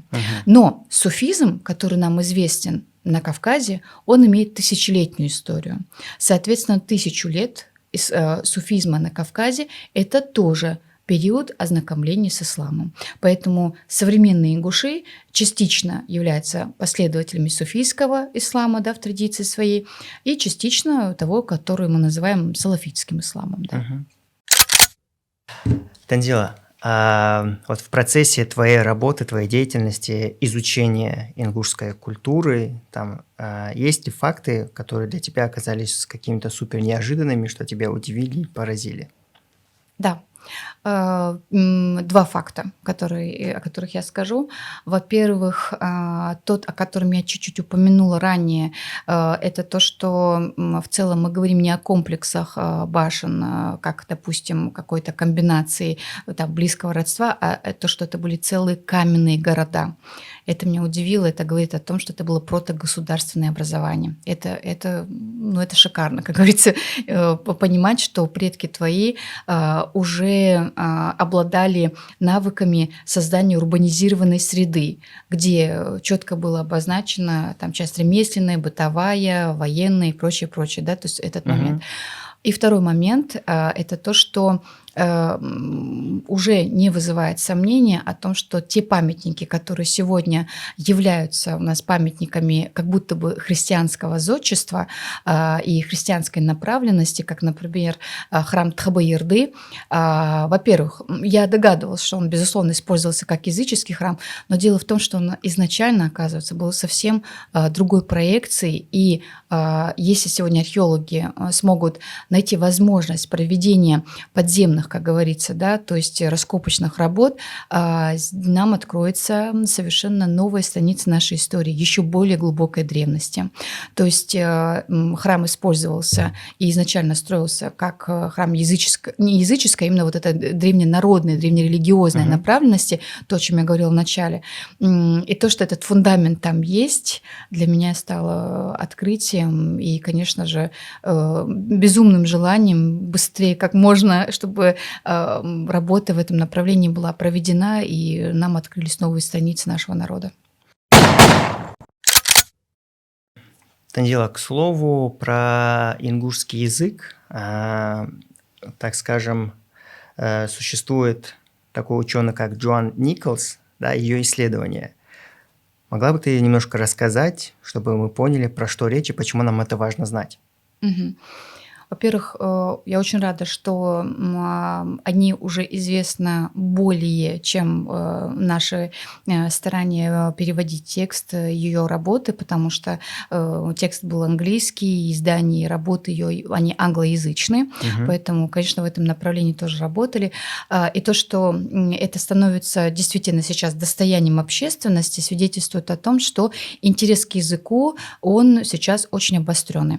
Джоан Николс – это исследователь-лингвист, который имеет очень большой авторитет среди специалистов этой узкой направленности, и который исследовала не только, кстати, кавказские языки, но исследовала в целом языки, имеющие гораздо большую широту, потому что мы можем говорить о специфике языка, когда его сравниваем с кем-то, а не когда предметно для региона, да, чтобы определить его давность и так далее. Она несколько десяток лет изучала ингушский язык. Для нее ингушский язык стал языком, который привлекал внимание по некоторым специфическим своим характеристикам природы, потому что, во-первых, здесь речь идет об так называемых автогендере, мы об этом, я думаю, отдельно потом поговорим, да, это специфика того, как используются звуки, буквы в начале и в конце этого слова, определяя род этого понятия или этого слова, да, этого термина. И для ингушского языка это доминанта. У нас порядка, она описывает, по крайней мере, что более 70 слов определяется автогендером, что является таким уникальным моментом. Во-вторых, то, что она определила функционирование языка и его особенность, скажем так, с точки зрения истории, как 6000 лет. 6000 лет существует, можно сказать, ингушский язык, язык галгай. И это язык, на котором будут говорить в последующем все многочисленные общества, которые существовали на территории Центрального Кавказа.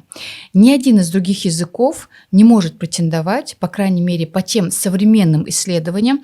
И да, сразу обозначу, когда мы говорим там, отечественные исследователи, да, там, или ингушские лингвисты, или российские лингвисты о том, что ингушский язык древний, ну, это вызывает скептицизм, удревняем сами. Но тут это совершенно самостоятельное, объективное, независимое мнение человека западной европейской традиции, который долгое время изучал предметно этот язык и изучал другие языки. Поэтому критика здесь, она будет необоснованная к притязанию к тому, там, древности и прочего. 6000 лет – это говорит о том, что язык действительно имеет глубокую историю, и именно он ляжет в основу тех языков, которые мы называем нахские языки. Да? Нахские языки. В том числе, когда мы говорим о чеченском языке или языке подсбийцев. Да? То есть это является материнская плата. И уже на этом основании формируются другие языки. И во-вторых, наверное, стоит упомянуть, вот долгое время, по крайней мере, и в публикациях последних лет фигурирует, что картвельский язык является как будто бы прото-языком и самым древним языком среди кавказских... Картвель — это грузин? Да, грузинский. Но он уступает и порядка, если мне память не изменяет, то ли на 2, то ли на 3 тысячи лет ингушскому языку. И поскольку наши коллеги, когда говорят о своем языке, никогда не применяют сравнительный анализ, который тебе как социологу тоже он известен, да, что он нужен. Мы доходим до истины, когда спорим и когда сравниваем. И вот отсутствие сравнительного анализа грузинских языков, как картвельского с ингушским, и является вот той бедой, когда они могут делать отсылку на то, что у них древний, и не рассматривая никакой другой более. Но вот Николс раскрыла эту особенность, и это стало действительно, кстати, в дополнение к тем открытиям, которыми я сейчас поражаюсь, да, то есть я, конечно, предполагала древность ингушского языка на одном только уже основании, что на ингушский язык можно перевести такие элементы флоры и фауны, в которых ингуши не обитают сегодня. То есть жирафы, Да. носороги, львы и тому подобное. Люди то, что видят, могут это что делать? Объяснять, интерпретировать, оставлять это в какой-то культуре, как, например, там, петроглифы или, например, язык. Получается, что соседствование с тем же самым Ближним Востоком, связи с ним, контакты с ним были настолько в далекой древности, и поэтому связь с мировыми цивилизациями, будь это те же самые переднеазиатские цивилизации, как древние шумеры, да, она уже не вызывает никаких сомнений. И в ингушском языке действительно есть сопряжение, и оно очень сильное. И ингушский язык, кроме как условно там, под влиянием арабо-мусульманской культуры, сюда пришло что-то новое, но не замещалось. Это нужно понимать. То есть есть слово, которое что-то обозначает, но есть и альтернативное на ингушском языке слово. То есть они сосуществуют, такой симбиоз или синкретизм. В то время как у других народов, где наш язык лег в основу свою, появились тюркские мотивы. Поэтому там меняется окончание, да, меняется, во-первых, нет фонемы «ф». Фонема «ф» очень важная составляющая в ингушском языке. Она свидетельствует, во-первых, об автохтонности, древности и богатстве языка. Тот факт, что сегодня язык относится к исчезающим, вымирающим языкам, согласно данным ЮНЕСКО, это, конечно, большая беда. Но это не значит, что его функционирование не определяется вот теми датировками, которые нам дает Джоан Николс. 6000 лет. Да. И я правильно понимаю, что в научном мире ее исследования вполне репрезентативны? Безусловно, да. Поскольку сейчас у Запада с Россией определенные отношения сложились, то свои исследования она уже на официальном уровне представила в Грузии, насколько мне известно, на форумах и так далее. То есть ее работы уже получают такое дальнейшее развитие. Ну и да, у нас есть замечательный филолог, сильнейший лингвист в этом направлении, Лилия Тариева, которая точно так же подтверждает слова Джоан Николс. Глубина нашего языка с точки зрения того, насколько специфичен, насколько многофункционален и насколько он содержателен, она об этом писала неоднократно, и несколько десятилетий назад у нее были публикации. Знаешь, правильно понимаю, что вот сейчас мы используем, если речь идет про письменность, сейчас мы используем кириллицу, когда-то там использовали грузинский Да. использовался.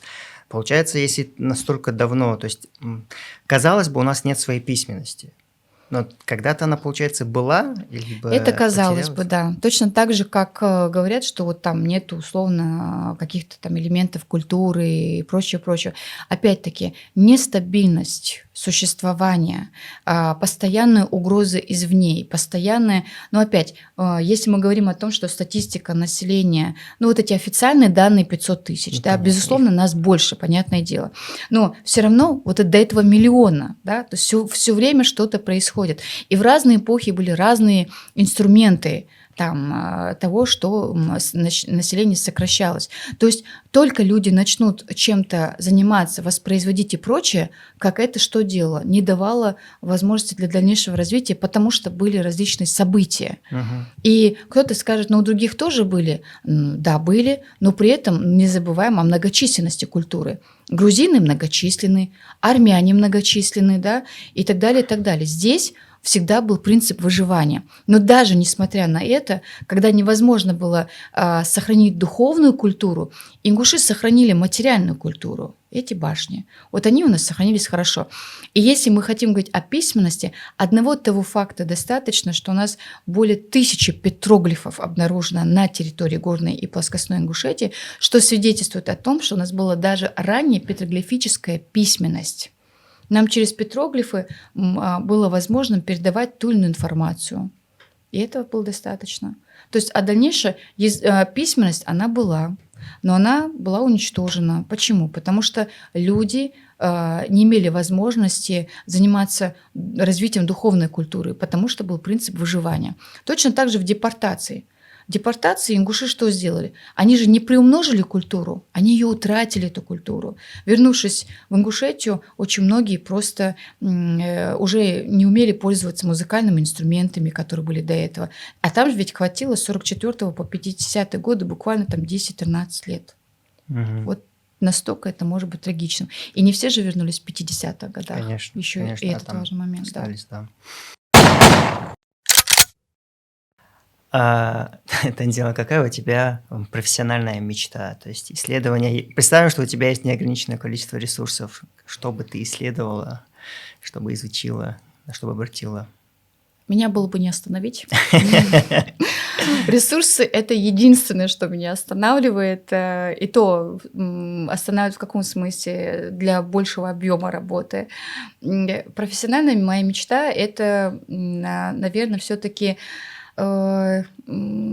выпустить 2 таких хороших труда, причем чтобы это были такие действительно издания, которые, с одной стороны, посвящены, во-первых, материальной культуре ингушей, где с большим объемом архивных материалов и прочих изысканий не вызывало бы никаких споров. Это была бы последняя точка, которая ставится в этом исследовании. Назовем это печатью ингушской истории в конкретном вопросе. Это во-первых. Но во-вторых, честно говоря, я бы хотела, вот моя большая мечта, это все-таки создать такой центр в Ингушетии, который бы при опять вот эти неограниченные возможности, да, позволял бы мне вырастить несколько поколений условно учеников, которые продолжили бы дело изыскания в науке, причем не только в исторической, но и в других, и стали бы действительно специалистами в этом направлении. То есть тогда дело моей жизни, условно, оно бы продолжилось в последующих поколениях. И мне было бы спокойно, что наша история, она в надежных руках, да. Да, и у меня есть коллеги, которые готовы в этом деле помочь. Возможно, уже умудренные жизненным опытом, в преклонных летах, сединой, волосах, я вернусь в республику с этой целью. Ну и, конечно, найду какого-нибудь спонсора. Я очень надеюсь, что у тебя это получится, да, это бахкал. Да, бахкал. Давай так, топ-3 книги, которые должен прочитать каждый ингуш. Ой, за свою жизнь столько книг читаю, перечитываю и так далее. Я бы, наверное, обозначила книги, которые у меня вызывают более такой научный интерес, и с чем можно потом сравнивать вот все, что происходит в твоей культуре. Эрих Фромм «Психология масс». Первая книга, которую бы я посоветовала. Небольшое издание, но очень глубокое, и это психологический труд, да, то есть это психологическая наука. Вторую работу, которую, опять, я подчеркиваю, это научные такие труды, то есть, конечно, возможно, не каждый ингуш это почитает, но тот, кто хотел бы разбираться в каких-то вопросах, направлениях, я бы еще порекомендовала бы почитать работы такого социолога, известного как Георг Зиммель и Эмиль Дюркгейм. Это работы, которые посвящены социологии. Вот если первая работа психологической направленности, то вторая социологическая, чтобы понимать, почему те или иные процессы в твоем обществе происходят и чем они вызваны. Вот что это за динамика процессов, которые способствуют этому. Третья книга. Все наши замечательные книги писателей, авторов, они у меня не вызывают сомнений, что они нужны и важны. Я думаю, что они должны быть в каждом доме, поэтому я узкой какой-то направленности обозначила. Но третью книгу, вернее, эта книга из 2 томов состоит, которая у меня вызывает абсолютно безусловную любовь. Она не так давно вышла. Это 2 тома музыкального атласа, которые выпустили то самое общество Дзурдуков. Это очень хорошая работа с большим богатым материалом фактическим, с этнографическими данными. И по возможности она должна была быть в каждом доме ингушской семьи, потому что это наследие духовной культуры. И это что-то из свежего, скажем так, да, из того, что надо сохранять, популяризировать, реконструировать и этому, как говорится, обучать подрастающее поколение. Я буквально на днях выкупила букинистическое издание книги «Песни народов Северного Кавказа». И там, где часть ингушских песен, она такая потрясающая, это настолько классно была переведена ингушская фольклористика, ингушские народные песни разной направленности, и героические, и так называемые илли, и вот эти плач, так называемый, который использовался как определенный стиль песнопения, и религиозные гимны, что я просто была воодушевлена. То есть я хочу сказать, что я не случайно рекомендую этот атлас, так называемый, потому что в песнях, в фольклоре хранится очень богатое содержание смыслов и особенностей менталитета культуры ингушей. Какой бы ты дала совет ингушам в целом, глобально? Помимо, вот я уже помню, что ты уже сказала про идею национальную и так далее. Вот какой-то посыл. С учетом доверчивости ингушей, я бы советовала бы ингушам верить, но не доверять. Это первое. Второе. Сохранять критическое мышление в любой непонятной ситуации. Это в продолжении предыдущей мысли очень важно. И третье. Поддерживать своих представителей, оказывать им поддержку в тех стараниях, которые связаны и напрямую свидетельствуют об их желании укрепить, закрепить и сохранить культурное наследие ингушей. Это означает говорить о том замечательном понятии, как «бырт». То есть должно быть единство.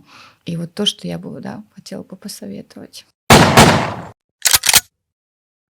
И финальное. Танзила, что для тебя значит быть ингушкой?